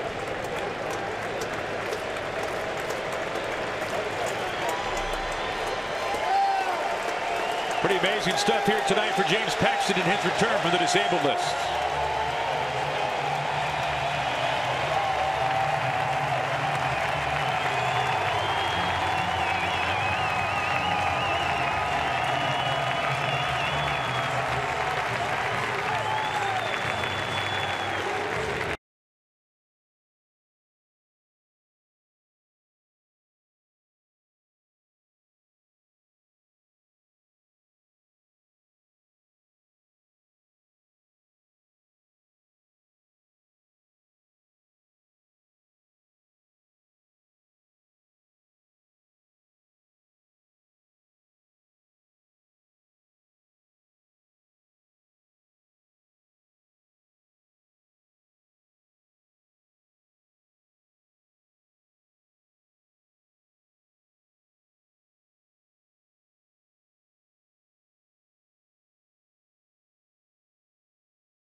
Paxton make his first start since May the 2nd, activated from the DL today, and this was very impressive. That being said, we were wondering what kind of command he was going to have. Where was his stuff going to be at? It was excellent on both parts. Good fastball, topping out at 99. Terrific curveball today, just dominant throughout, and it's great to have him back. What a lift he's going to be for this Mariner ball club.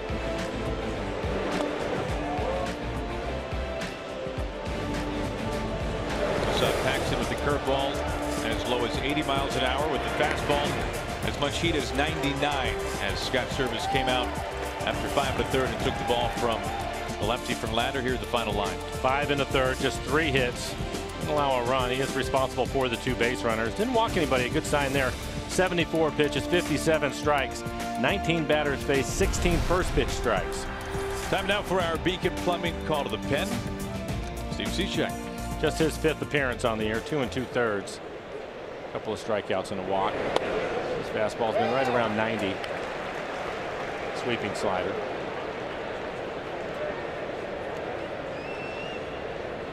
Well, not an easy task for Cishek. LeMahieu at the plate now. Arenado on deck. And then Reynolds as Paxton watches from the dugout.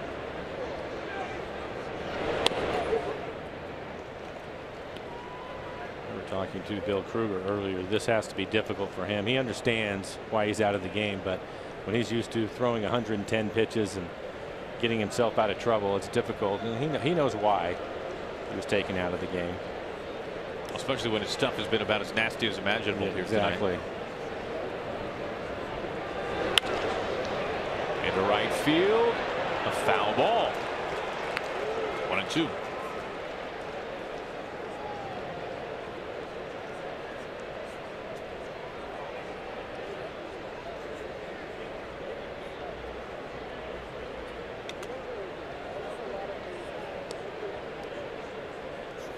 Up to Cishek to send this one to the home half of the 6th.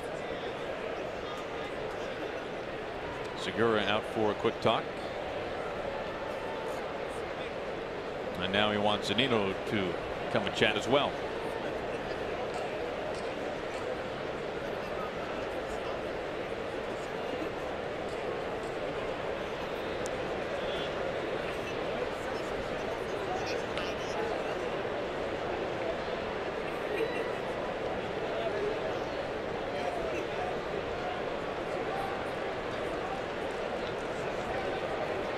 The 1-2 way outside.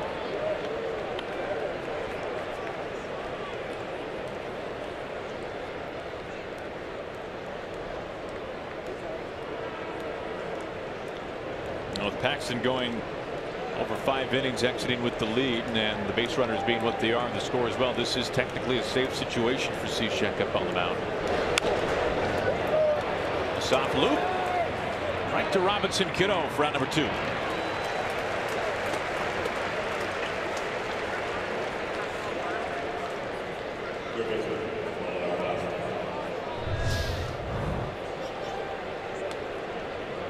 Breaking ball. He backed up a little bit. And on the label.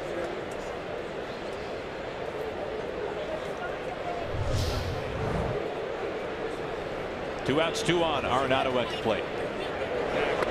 Almost hit him.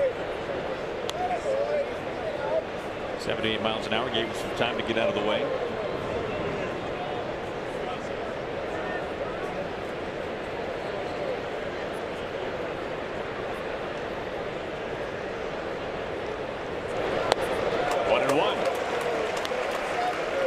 Better breaking ball.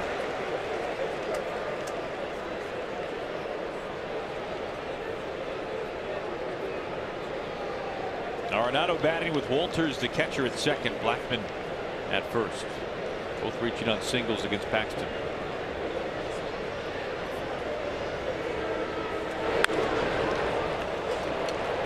Now to play 1 and 2.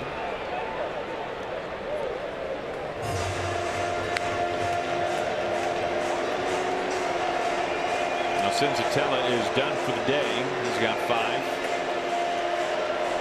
Jordan Lyles has been warming up and still is for the Rockies.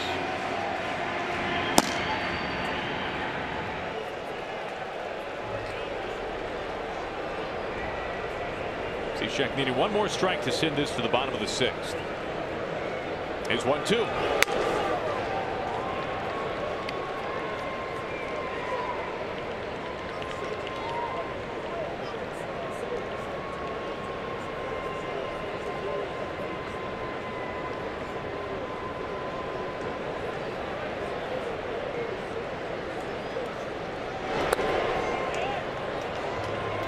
Now a full count.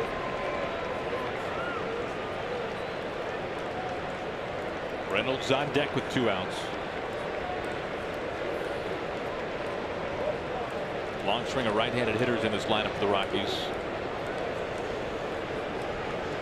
Here comes the 3-2. Another soft pop-up once again to Robinson Cano. And the Rockies strand 2. Paxton ends up going 5 scoreless as Cishek strands a pair. We go to the bottom of the 6th. Kyle Seager getting set to lead things off for the Mariners. He'll be followed by Danny Valencia and Guillermo Heredia as the Mariners lead the Rockies here from Safeco Field.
Seattle Mariners baseball on Root Sports is brought to you by Money Tree, proud to make a donation to Mariners Care for every Mariners win.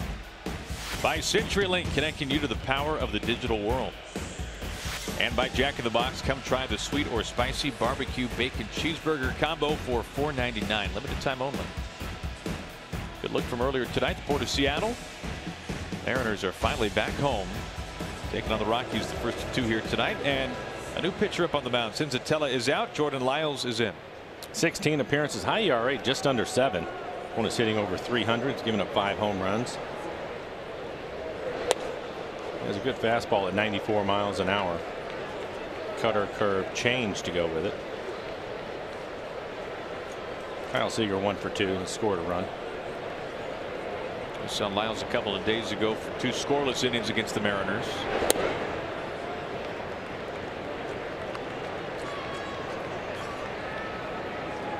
Shift is on for Kyle.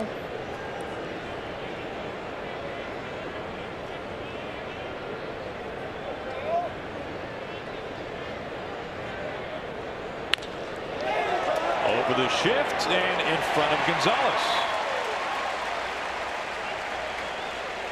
Pretty good placement there by Kyle Seager. He's got 2 hits now.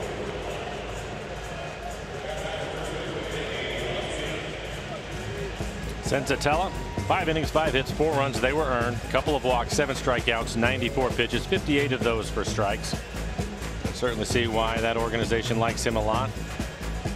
Came into the game 7-1 record. ERA just over 3. Good fastball.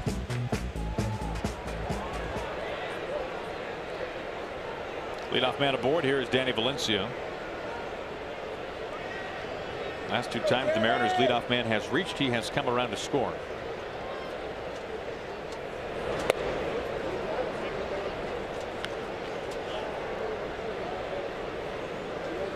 Mike, before that base hit by Seager, I was thinking to myself, it's been a nice night for Kyle. 2 at bats, 1 for 2, but that second base hit, or the second at bat rather, a fly ball out to center field. And I don't know about you, but I put a little check mark in the scorebook after hit it hard. If he hit it hard, yeah. Right? Quick snap, throw it out of first base. Seager's safe. It made me think about something that Mitch Haniger said earlier this year in spring training, that he doesn't gauge his night on how many hits he got, but rather how many times he hit the ball hard. Because how many times do we see the guys square it up and might go 1 for 4, maybe even 0 for 4. But as a hitter, you must know that feeling between barely getting a piece of one and it lands somehow for a base hit versus you hit it right on the button, but you're out. Well, and that's when you have to be honest with yourself. And you may go out and you go 2 for 4, but you know that you had a chopper through the infield and 1 off the knuckles in the right. Probably not where you want to be, and that is not going to last.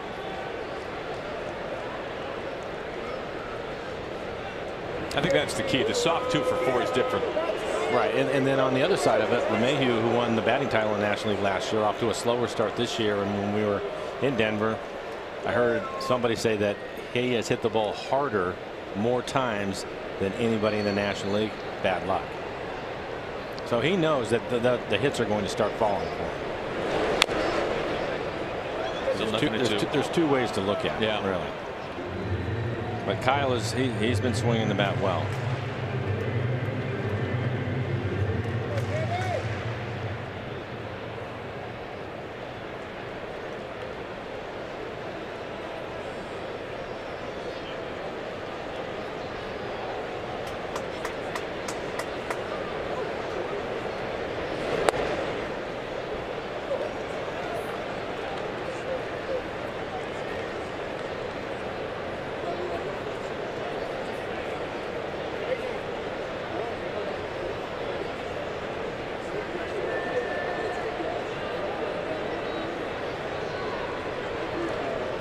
Lyles a long look in. Now the right-hander's 1-2. Right back at him. LeMahieu, Story out to first base, and how in the world is Jordan Lyles up on 2 feet? My goodness.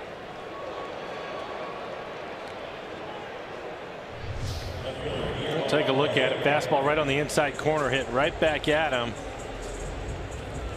Goes off his glove. I'm not sure that it hit his bare hand at all.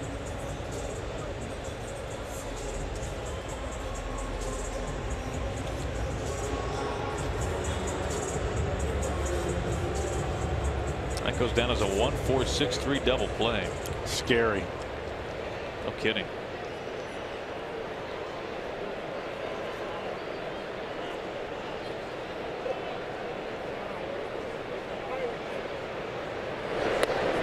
Strike one to Heredia.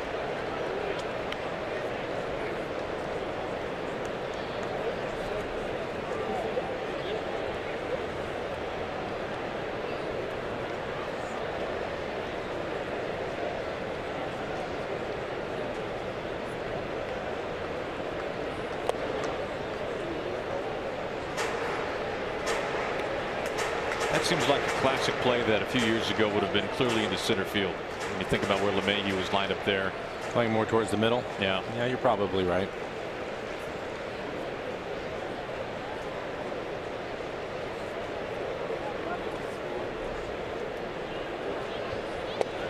So on a bunt this time, a ball and 2 strikes. Mariners getting 3 runs in the second, 1 run in the 5th. RBIs tonight from Zunino, a couple from Valencia. Gamble chipping in.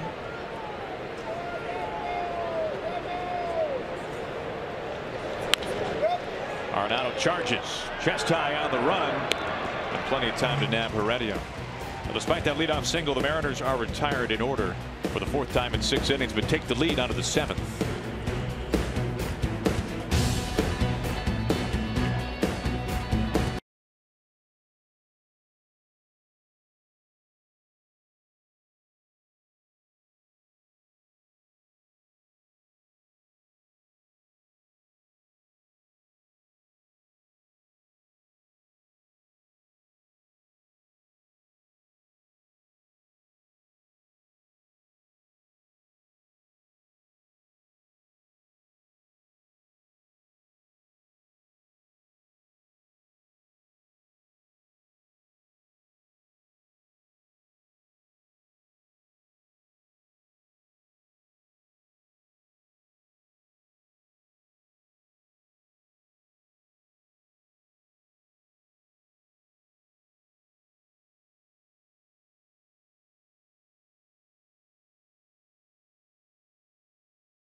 Reminder as always that this copyrighted telecast is presented by authority of the Seattle Mariners and may not be reproduced or retransmitted in any form. The accounts and descriptions of this game may not be disseminated without the express written consent of the Seattle Mariners. Mike, it is nice to be back home. It is strange to be back home playing the same team that you just played last night on the road. That is strange. I'll agree with that. But it's great to be home. Nice homestand for the guys. 11 games the next 12 days. Longest homestand of the season for the Mariners. We hope to see you out here at the ballpark. Time called right away before first pitch can be thrown to Reynolds.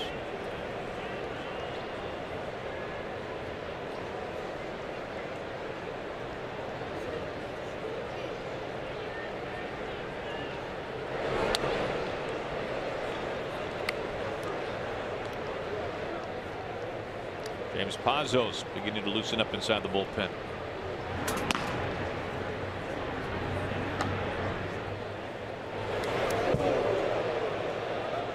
That did not get Reynolds somehow.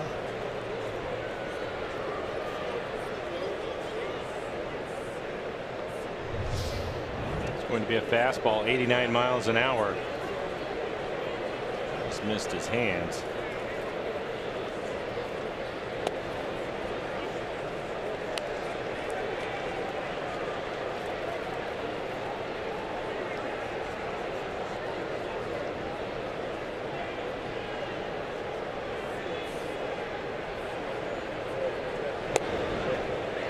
Good slider to make it 2-2.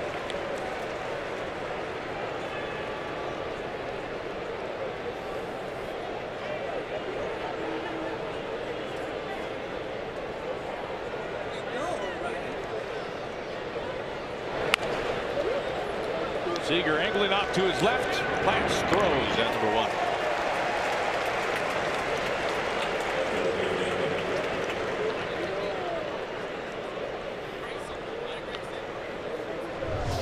It's going to be another slider. Leaves it on the inside corner and jams him just enough. Routine ground ball for Kyle.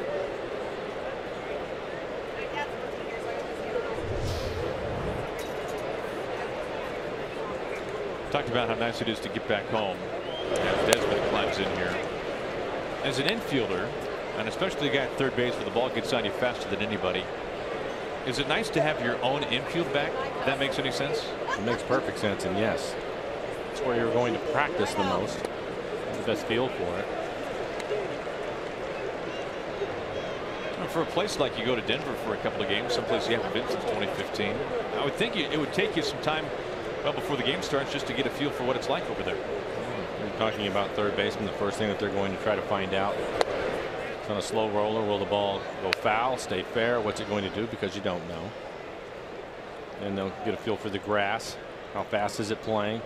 And lastly, the dirt. Will the ball take off on that second hop on the dirt? How firm is it? Crack in the left. Heredia up there for round number 2. Desmond a hard out to bring up Carlos Gonzalez. And a line drive out to left field, but Heredia, no problem, right to him.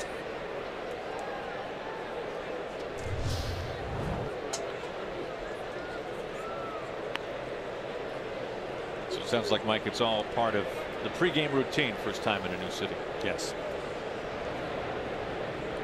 Shift is on for Gonzalez. Pazos, a left-hander, warming up, but it's still Cishek, the right-hander, to face the left-handed bat. It used to be, they don't take infield practice during the season anymore. It used to be, even when they did, and they started to get away from it, you would still have infield practice the first day in to a new ballpark. And now these guys get all their work in during batting practice.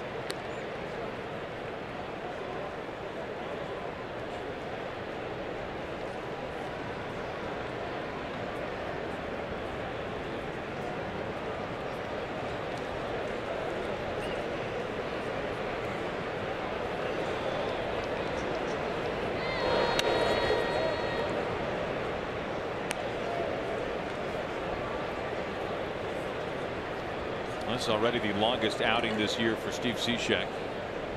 Late start to the season on the disabled list to begin things.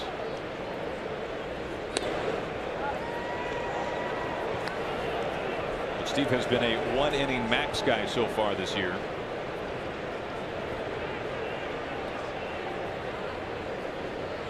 Has to go an inning and 2/3.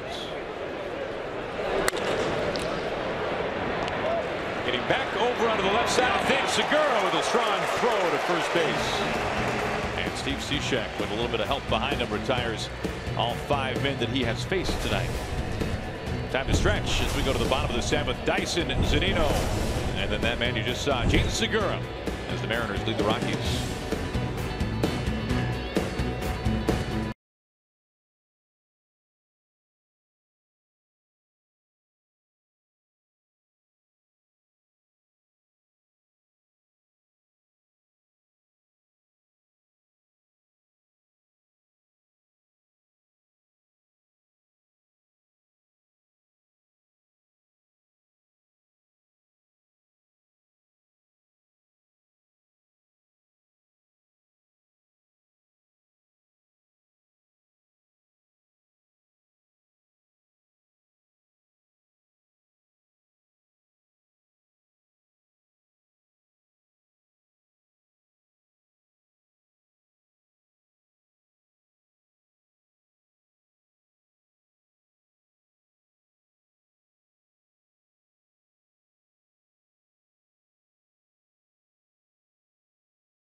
Washington's lottery.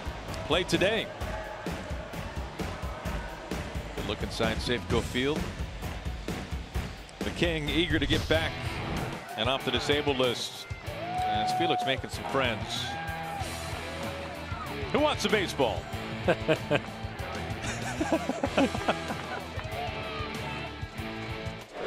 Dyson showing bunt, looks at a strike. Hey, speaking of King Felix. Yes. Got some good news from Scott today.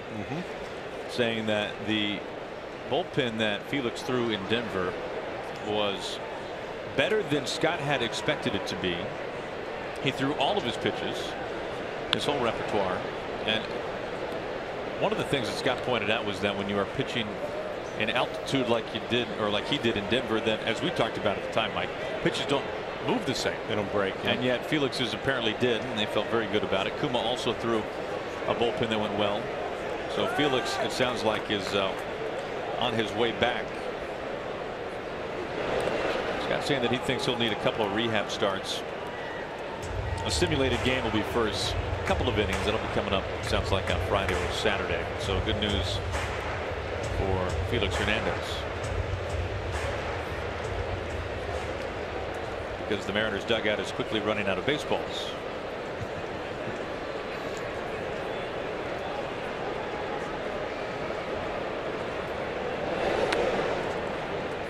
Two and two. Bottom third due up for the Mariners here in the 8th. Pardon me, here in the 7th.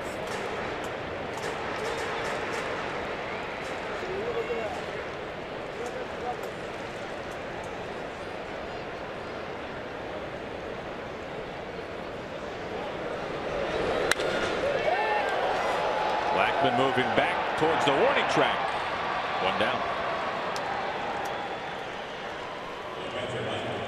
Join other Mariners fans for fun group events coming up this season at Safeco Field, including Bark in the Park, College Nights, Oktoberfest, and more. You can find a full list of events by logging on to mariners.com/group events.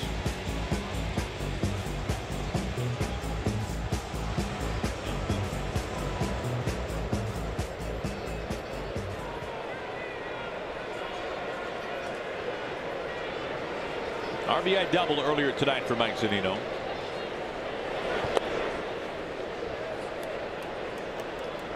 Mike Dunn getting loose. The Rockies. Zunino has doubled in 3 in a row. That's right. And back-to-back multi-hit games. Has to do that again here tonight. Good swing on that fastball at 95 miles an hour.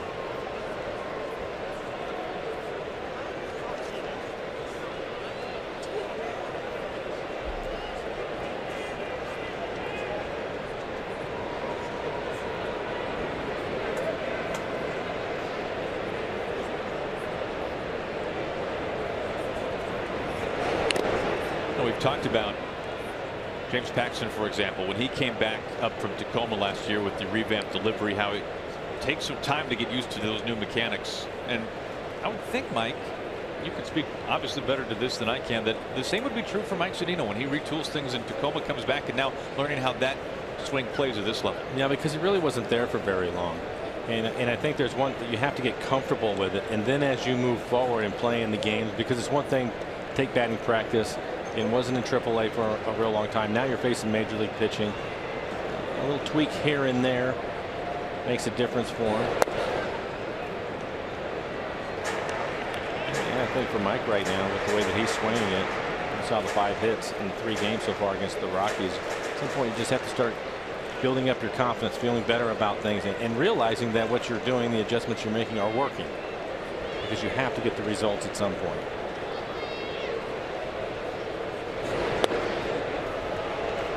Now has a full count.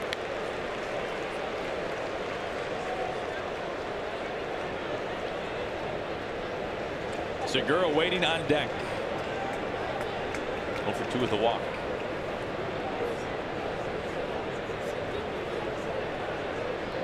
Three-2 to Mike.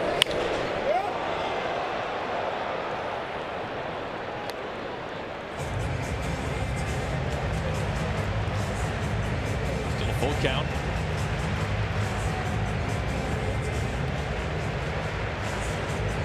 Mike now 5 for his last 11.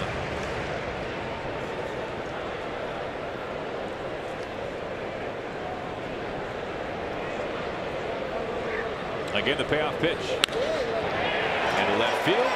And the third straight multi-hit game for Mike Zunino.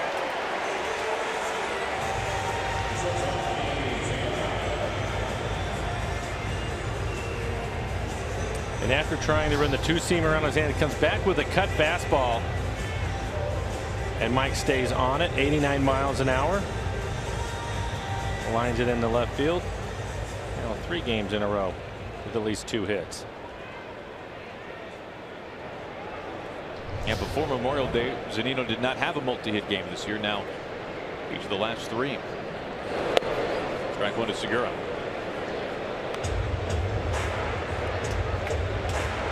Segura with 4 hits in yesterday's contest against the Rockies.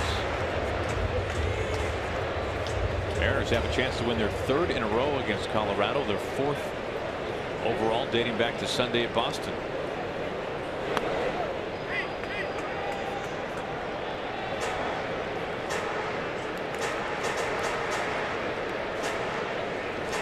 Pazos, the Mariners bullpen done in the Rockies, a couple of left-handers. We'll see Pazos in the 8th. A couple of left-handed bats coming up here for the Mariners, Gamble and Cano.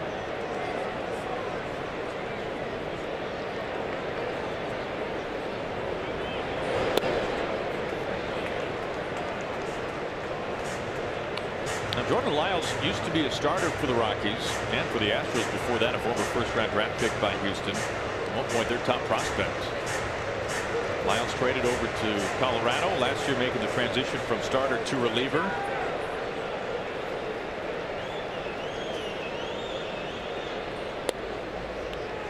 Segura has it counted his favor, now 3-1. Milwaukee's last time up, that was in the 5th. In fact, Segura has had a 3-ball count in now each of his 4 plate appearances tonight.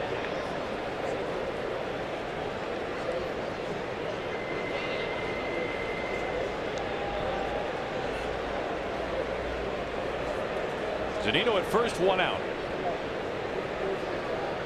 And the 3-1.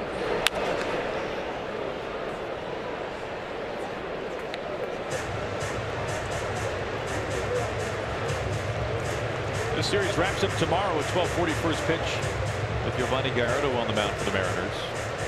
And then the Rays come to town for 3 games.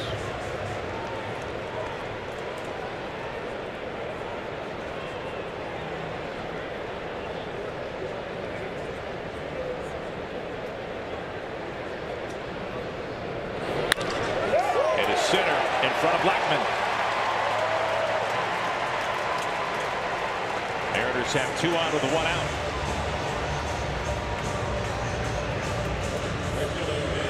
Well, the Mariners Team Store Fan Dream Stakes contest is going on now. When you stop by any of the 5 Mariners Team Stores to sign up, you're automatically entered to win one of 10 great prizes, including authentic Mariners apparel, a photo with the player, or even the chance to throw out the first pitch. So stop on by a Mariners Team Store to enter. Well, as expected, with left-handed bat of Ben Gamble coming up, done warming up with the bullpen, the left-hander will take the mound. Lyles is done. We've got a pitching change.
here tonight. Game 1 of 2 between the Mariners and the Rockies. And in the second inning, Danny Valencia putting the Mariners on the board first. Having a good month of May. Trying to finish strong. Drives in a couple of runs. I made it 2-0, and then the beginning of another multi-hit game for Mike Zunino. Great sign for the Mariners. Mike with a double. That's 3 games in a row. And he'll drive in a run with 2 outs. And then how about in the 5th? Batting second tonight, Ben Gamble. Really good hitting. Fastball up and away from him, right down the line.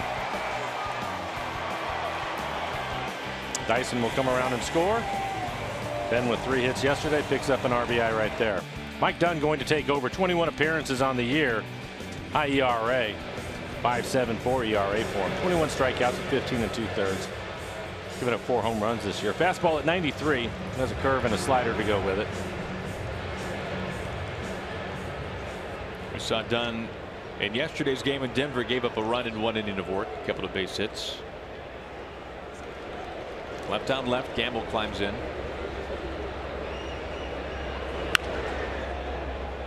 Runners in scoring position tonight. The Mariners are 3 for 9.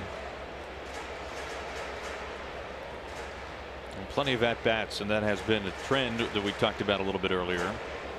During this 3-game winning streak, the Mariners have 43 at-bats with a runner in scoring position.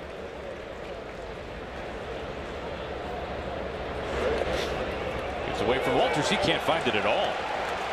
Segura is into second. Zunino takes third.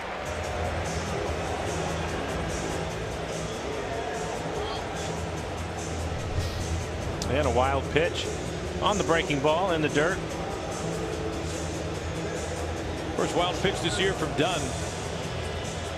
Mike references numbers. He's had a tough year and has not been much of a left-on-left specialist. Left-handed hitters are batting nearly 300 against him. Gamble has now 2 in scoring position, 1 out. Infield is in for the Rockies.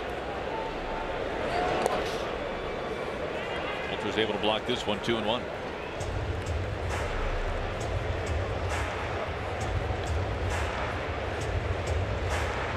And hitting .307.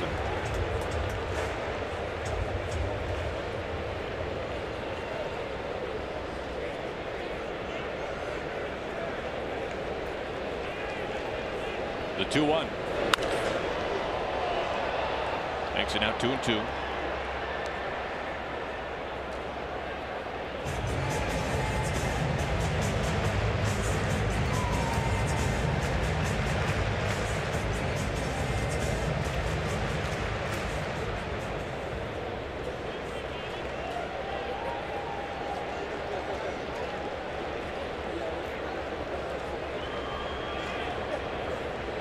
Zunino at third.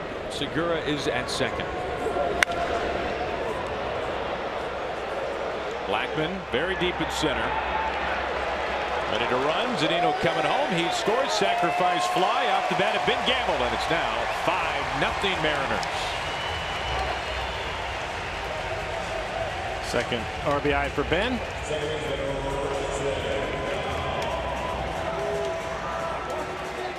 Pretty good job staying on the breaking ball. It looked like breaking ball away from him.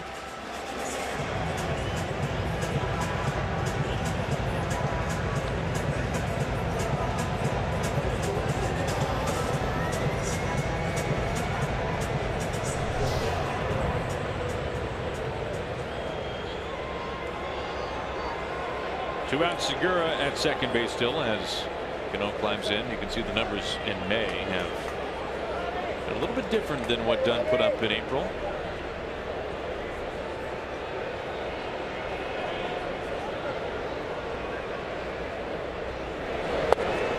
Nine runs in 8 innings entering tonight this month for Dunn.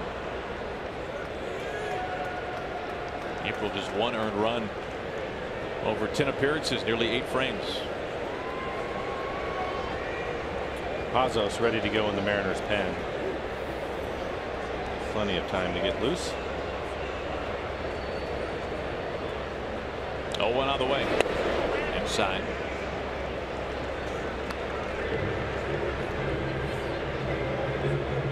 Three ground ball outs here tonight for Cano. For his first hit.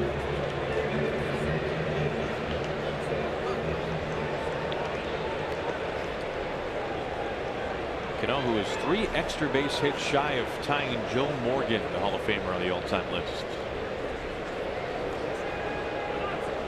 Calls time.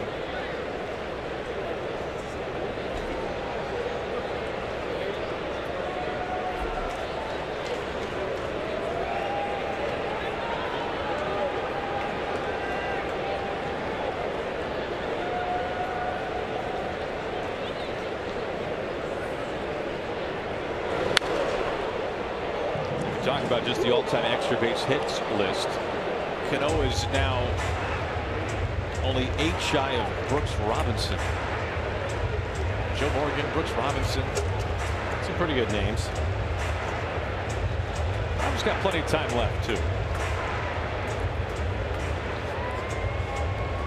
It's pretty amazing when he's already at this stage of his career, where if you look at the all-time doubles list or extra base hits list or home runs list by second baseman, he's climbing guys every month.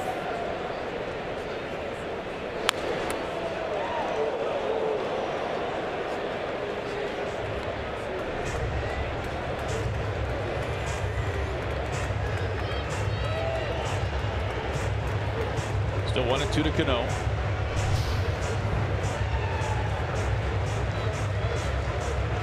Now Mitch, be careful there. Do what Taylor did. Just move out of the way. You know, Mitch, no coach, but let's get him away from the front row.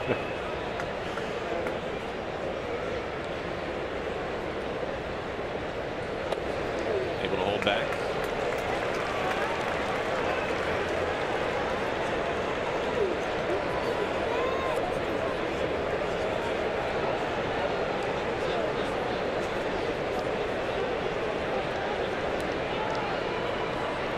Mariners have a run in this inning already, looking for more. They have Segura at second with good speed. Leading 5-0 here in the 7th with 2 outs. Robbie down on strikes, and that will end 7 innings. We go to the 8th. Mariners on top of the Rockies.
Took over for Paxton in the 6th, inheriting a couple of runners and facing no easy task. LeMahieu was first.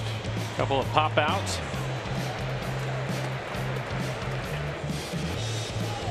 Rockies not many opportunities to drive in runs. 0 for 3 tonight. This one right here to Robbie again, out of the inning. Only time they were in trouble. James Pazzo is going to take over. 21 appearances for him. ERA just over 2. He has really pitched well. 28 strikeouts, over 8 walks. Opponent's hitting just .207. Fastball in the mid to upper 90s and a hard slider.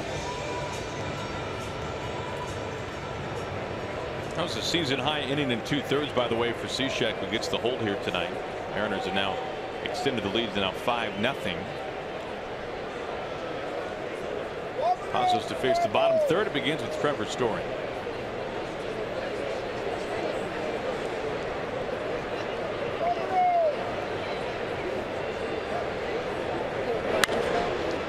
Story, a native Texan, back from Irving, went to Irving High School, the same high school as former Mariner Blake Bevan. Bevan was recently pitching in the Mexican League, and at the beginning of May signed a minor league deal with the Mets. Last seen pitching in Double-A ball for the New York affiliate. Mets rotation banged up. Ball and 1 strike to Story. Look at the numbers this year for Story. The average is low. He entered batting barely 200. Had a really rough April, hit beneath 170, but his month of May has been much better. Nearly 275.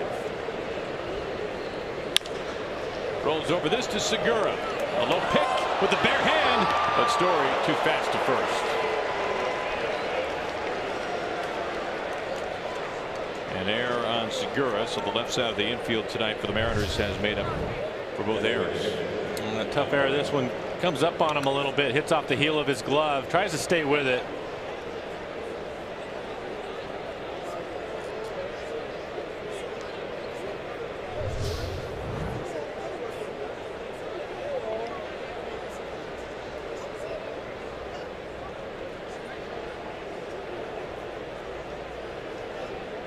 Leadoff man aboard for Pat Vallejo.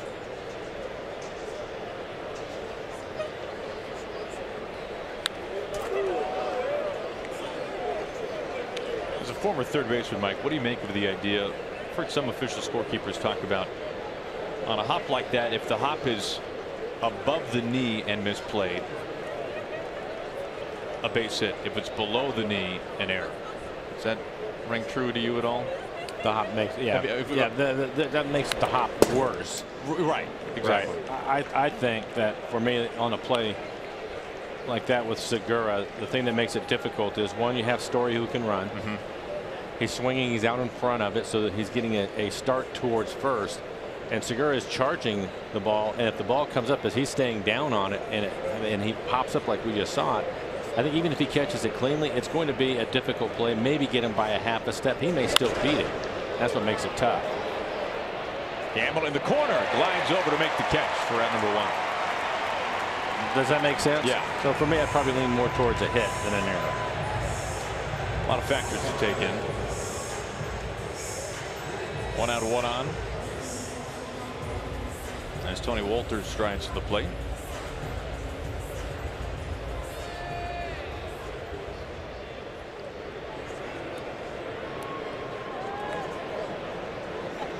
The other thing too is if you're in a normal fielding position and the ball comes up a little bit like it did on Segura, major leaguers with their hands more times than not, they're going to field it, and they probably should. But when you're on the run like that, it makes it more difficult. They peel off a check swing. It's ball 1. Inside the Rockies bullpen, Carlos Estevez was called up the other day. I've got to take a look at this. You talk about, I mean, who's got the spreadsheet and the color coding going on inside the Rockies clubhouse these days? This is impressive. Wolters, the catcher. You know, Zunino was wearing one of those. Maybe, I think still is. And I asked Mike about it in April when we were in Houston, and I said, so Mike, is this just information on how to approach different hitters? And he said, it's my translations for Iwakuma. Well, probably a little bit different. We've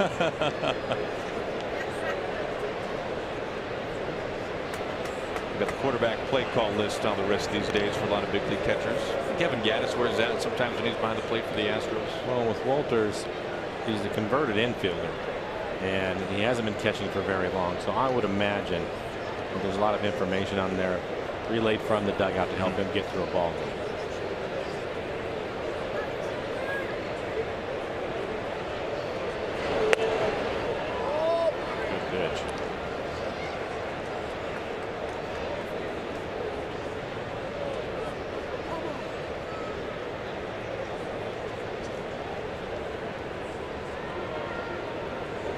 1 out, 1 on.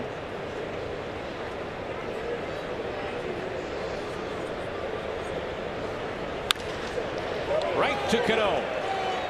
Segura, strong throw to first base for the double play. Side retired in order as we go to the bottom of the 8th.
Big catch.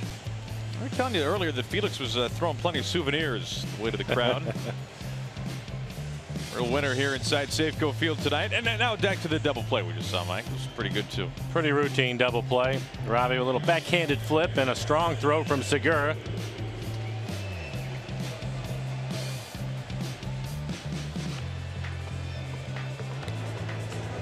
Gets Pazos out of the top of the 8th, faces the minimum. We go to the home half.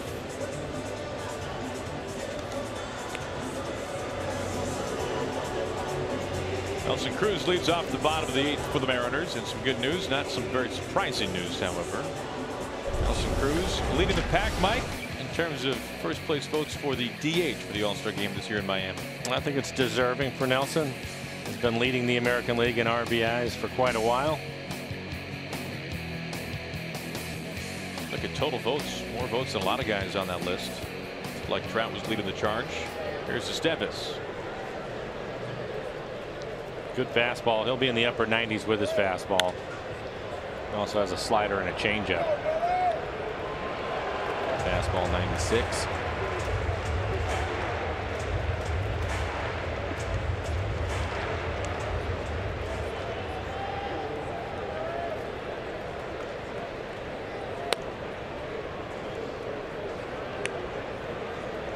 Nick Vincent getting loose. Fourth the 9th for the Mariners.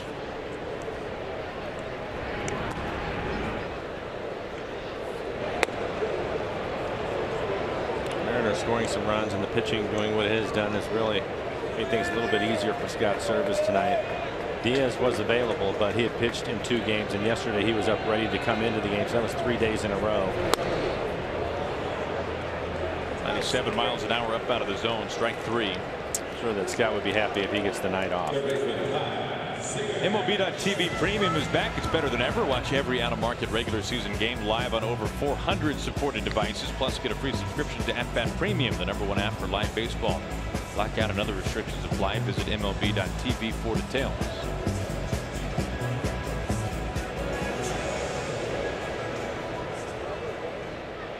One out, 5-0 Mariners lead. Bottom of the 8th. Cal Seager looking for his 3rd hit. Backs him up.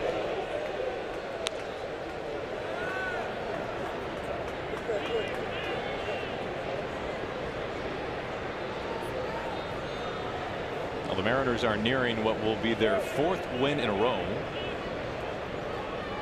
And they will, at least at this point, have scored 25 runs in those 4 games.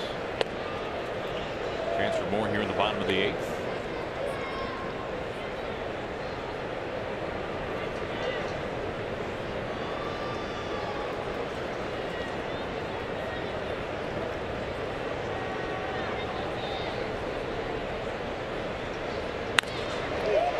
The shift is on, and a low pick, a throw off the heels by LeMahieu. That is a thing of beauty. Taking a hit away. Wow. I thought it had a chance to skip by him.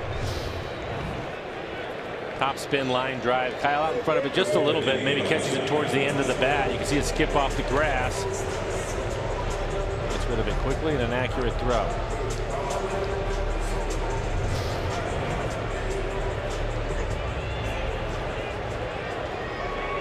Five years ago, a second baseman looks at that and goes, "You want me to make what kind of throw?" That's a base hit. He's not making any throw. Right. We've talked to guys like Andy McKay, the Mariners farm director, now in his 2nd season, and he's told us about the data that they have at the minor league level and the shifts that the Mariners put on even before these guys get up to the big leagues. And this is something that hitters are getting used to hitting against, the shift that is, and infielders are certainly getting used to all the different positioning and all the different throws like we just saw. It'll be interesting with the shifting and how much of it we see in what you're talking about, the minor league guys, especially at the lower levels, working their way through it offensively, and see how that counteracts and maybe if they can even that number out or at least stop it for a period of time.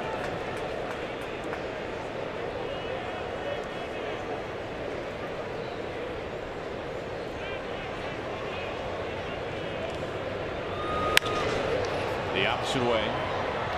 It's one of the things, Aaron, that I've talked about over the last 3 years, and that is it really is going to come down to the hitters to make the change, or that these are the things that are going to happen because they're not going to stop doing it. Mike Moustakas, a guy a couple of years ago. Great point. Changed his career. It really did. He was sent down to AAA. Spent the entire offseason working on hitting the ball the opposite way. Became an all-star. Brian McCann of the Astros this year, his first season with Houston. A guy who became so conscious of short porch right field Yankee Stadium. And now he has the opposite. Exactly. And he hit an opposite field home run earlier this year, and the testimony that he gave after the game of all the work that he put in during the offseason on that swing and how much it meant to him to be able to go the opposite way, let alone for a home run. Right.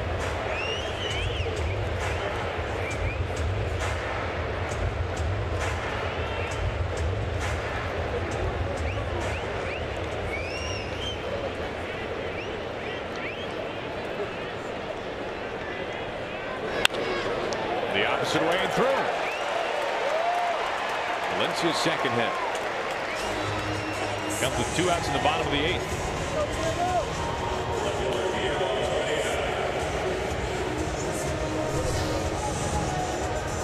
Been a good month for Danny. We talked about it at the start of the game. Month of May, hitting .333, and now 2 hits tonight. So drove in a couple of runs. Good month.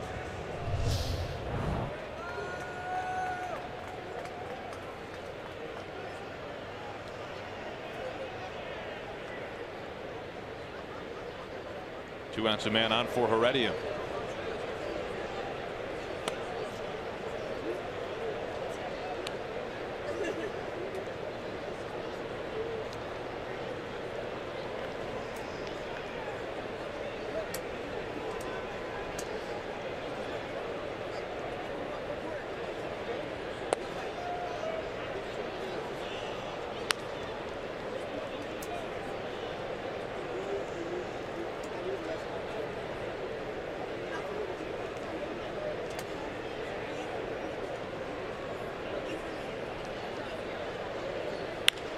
Off the hands, LeMahieu can't get to this one.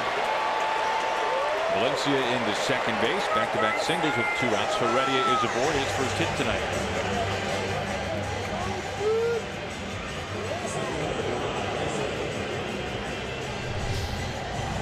And it's one of the improvements for Heredia. You see the inside out swing on a fastball. It's on the inside corner, able to fight it off into right field. Right-handed hit. There's a lot of hits the other way. Heredia finds one here.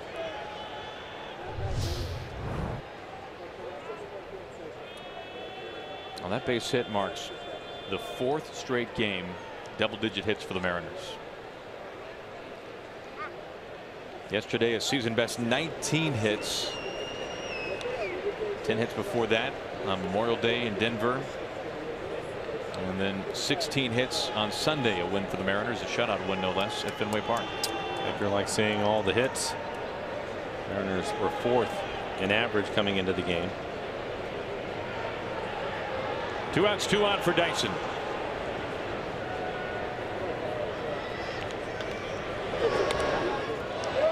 Pass Walters. Valencia trots to third. Heredia to second. Pass ball.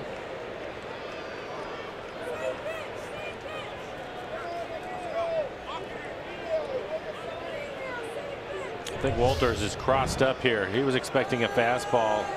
It was a slider and he adjusted to it late.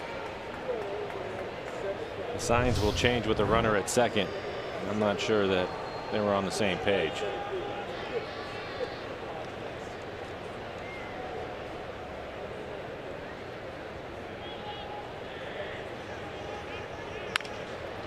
And play to Story. Mariners strand 2. But as we go to the top of the 9th inning, Charlie Blackmon and the Rockies are down to their final 3 outs.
Mariners lead at 5-0 as we head to the 9th. How about the return of Big Maple? 6Ks, or maybe Maple Leafs if you speak Canadian.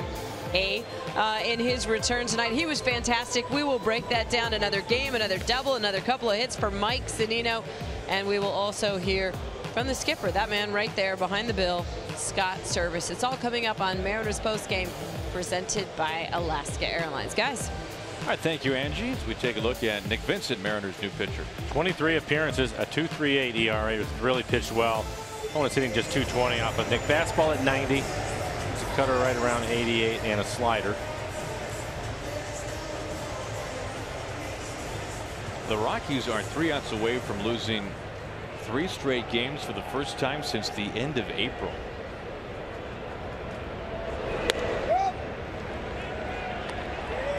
Colorado has lost back-to-back games only twice this month.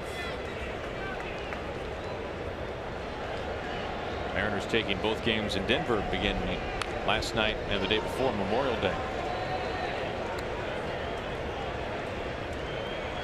0-2 on Blackmon. Rockies waking up this morning out of first place by a half game. Dodgers leading the National League West. Dodgers can thank the Mariners in part for that.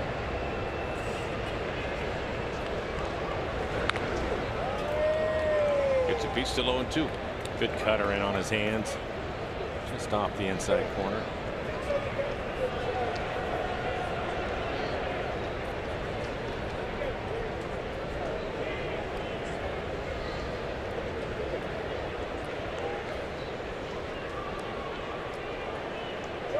Again, the 0-2.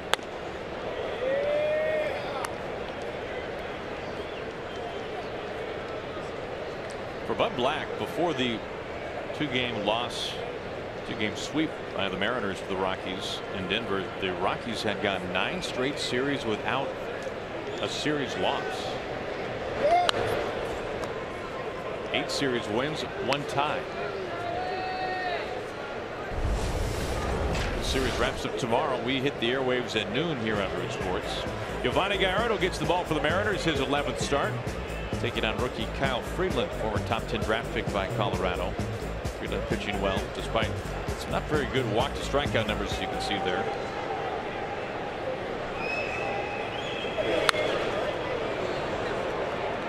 Like the at bat by Blackman to begin the top of the ninth. Nick has a good fastball tonight. A couple of them at 91 miles an hour. That last one at the top of the strike zone.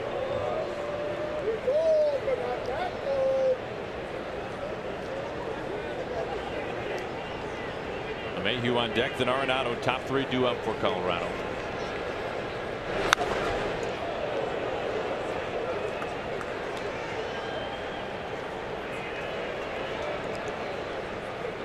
Pitch number 8 coming up to Blackman.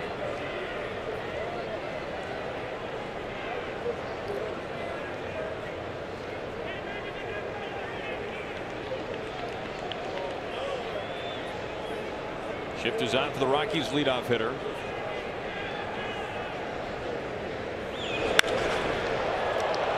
The opposite away. Heredia with just enough space for out number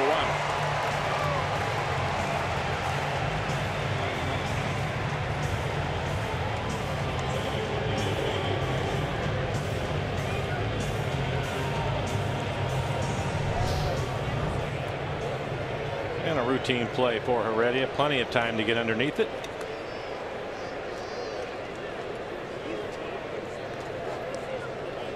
Good battle, he wins it. Blackman's thinking this isn't Denver anymore, is it?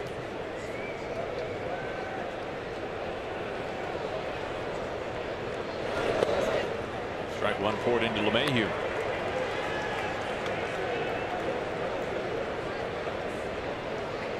Now, Mike, really the story tonight, even with the Mariners, nice offensive work once again. 5 runs. Slapped into right. Gamble. Like trying to fight the lights maybe a little bit. He lost it in the lights. No question. It's a 1 on base hit for LeMahieu. See that last minute adjustment by Gamble worth another look. You saw it off the bat, but you can see right there, he just can't see it. That is such a bad feeling.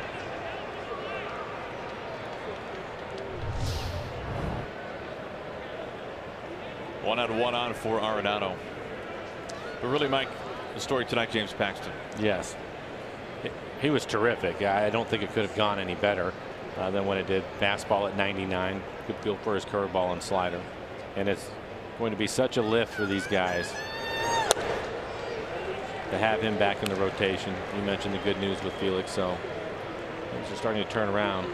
And then on top of everything else, they're really swinging the bats again. Felix on track for a sim game sooner rather than later, than a rehab assignment, probably 2 starts.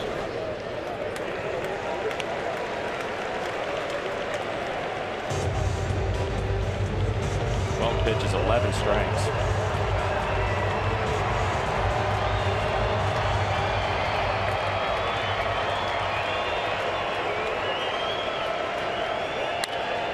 Weak ground ball to Cano. Segura's throw to first ends the ball game, and the Mariners win it 5-0. Well, you just mentioned it. Paxton is the story. It's great to have him back. 74 pitches tonight. We'll probably move him back out to 85-90 his next time out. But more than anything, just the fact that we're going to see him in the rotation and the offense is on a roll. Everything working well for the Mariners as the Mariners win it once again tonight. They have won 4 straight. Mariners postgame presented by Alaska Airlines starts right now. Brad, Bill, guys, all yours. Aaron, Mike, thank you very much. More smiles for the Mariners. Yes, it's 4 straight wins. That ties the season high as Vincent gets the final 3 outs. The Mariners take game 1 or game 3 of the series, depending on your view, against the Rockies. 5-0, and the finale tomorrow, a day game right here at Safeco Field. You look at Bill, 10 more hits, 5 more runs. From hitting rock bottom in Boston, those back-to-back shutouts, now 4 straight wins. What this team has done to turn things around, getting it done offensively. And it's a lot easier to win when you score big runs. A lot of runs. It's gone from famine to feast, to excess of riches. 55 hits in 4 games. That's a lot of hits, and they put a lot of guys in scoring position, and they're producing with runners in scoring position, which they haven't been doing. So there's an awful lot to point at, and it's not just one guy. They're spreading the wealth throughout the lineup, getting contributions from different people, and that makes you tough to beat. Well, we see some early fireworks behind you, the smoke wafting in the background here. Let's get down to the field. Look at that celebration. I like it here at Safeco. Down the field, Jen Mueller standing by with the man who caught Paxton tonight. Yeah, a big reason for the celebration for the Mariners tonight. It was the offense, but we got to start with the performance of James Paxton. If you didn't know any better, would you guess that this was a guy making his first start after a DL stint? No, not at all. I mean, he came out cranking on full cylinders, and it's nice to have him back in the rotation. He's a big staple for us, and for him to come out and dominate like he did today was great. We saw the numbers and we saw what he did, but why was he able to do that? His mechanics were really clean. I know he was able to rest a little bit, work on stuff, gather some strength back. So it was nice for him to come out. Everything was clicking, and hopefully we can build out this start from him. Did he express any sort of nerves or anxiety to you? No, he's very even-keeled. Obviously, he gets fired up, but it's like he's been in the rotation the whole year. So it was nice to see him come out calm, cool, collective, and keep us right on track. All right, let's talk about you for a second. A couple more hits tonight. Are the things that you worked on mechanically becoming second nature? They're getting there. I mean, it's a work in progress every day, and it's nice to be able to get some results. So just sticking with that and continue to iron everything out. I guess we should ask you why they are working so well for you, because those early results are really good. Yeah, I mean, it's just cleaned up a bunch of stuff, cleaned up my path, cleaned up everything. So it's nice to do that, and I'm seeing the ball pretty well right now, so hopefully we can keep that rolling. Absolutely. Go inside and enjoy this one, Mike, as the Mariners pound out double-digit hits for a 4th straight game. All right, Jen, thank you very much. It is an impressive sight behind us as well on the field. Boy, Zanino, 3 straight multi-hit games, average creeping back up to 200, so great to see him clean things up. Great to see James Paxton back on the mound. We thought perfect scenario, you know, 6-ish, 80, 85 pitches. It was about as good as you could have hoped for tonight with Paxton. Unbelievable. Yeah. Unbelievable to be out that long, nearly a month, and come out and be that dominant. To have that kind of power and finesse, and be able to throw 17 to 19 first pitch strikes, fastball 95 to 99 miles an hour, spotted on both sides. Then you come with the Uncle Charlie. I mean, these guys had no chance. I mean, for 5 innings, that's as good a pitch baseball as you'll see anywhere in the league, period. Left-handed with power and finesse like that, phenomenal. And you know what? The 6th inning, you got a little bit tired. It's kind of like when you're playing horse with your little brother. You got HORS, you don't want him to quit and go inside, so you throw him a couple letters just to keep him in the game. That's kind of how it was. He got a little bit tired in the 6th, but honestly, you couldn't be more thrilled for James Paxton. This guy is coming of age. You know, no more injury. Think positive, because this guy is an all-star game pitcher on his way to being one of the best left-handers in the league. I don't want to jump too far ahead. This is his 7th start, plus he took a big time off. But again, that's 7 starts. 5 of them, nobody's touched him. I mean, that's pretty incredible. And this is the league that tries hard. This is the American League. So impressive, very exciting for everyone with the Mariners and all the fans. Earned run average goes down. He's 4-0. Good to have him back. And I love the analogy. It's like you and me when we play horse. I mean, that's how you keep me in the game. Now it all makes sense I know better. To me. You can all of a sudden it's HORS. I'm like, well, how do I get a couple? James passing rate. 5 innings, 1 hit, and that one was an infield single. So just 2 hits in the 6th that went out of the infield. That's how dominant he was tonight. The offense doing their job again. 10 hits, 5 runs. They've won 4 straight. Zanino, a couple of knocks. You get Danny Valencia with a couple of knocks, including 2-run double here in the 2nd inning. That was big. Gap into right center. It's 2-0 at that point, and all the Mariners would need. They shut out the Rockies, who have the best record on the road in the NL. Mariners postgame presented by Alaska Airlines continues.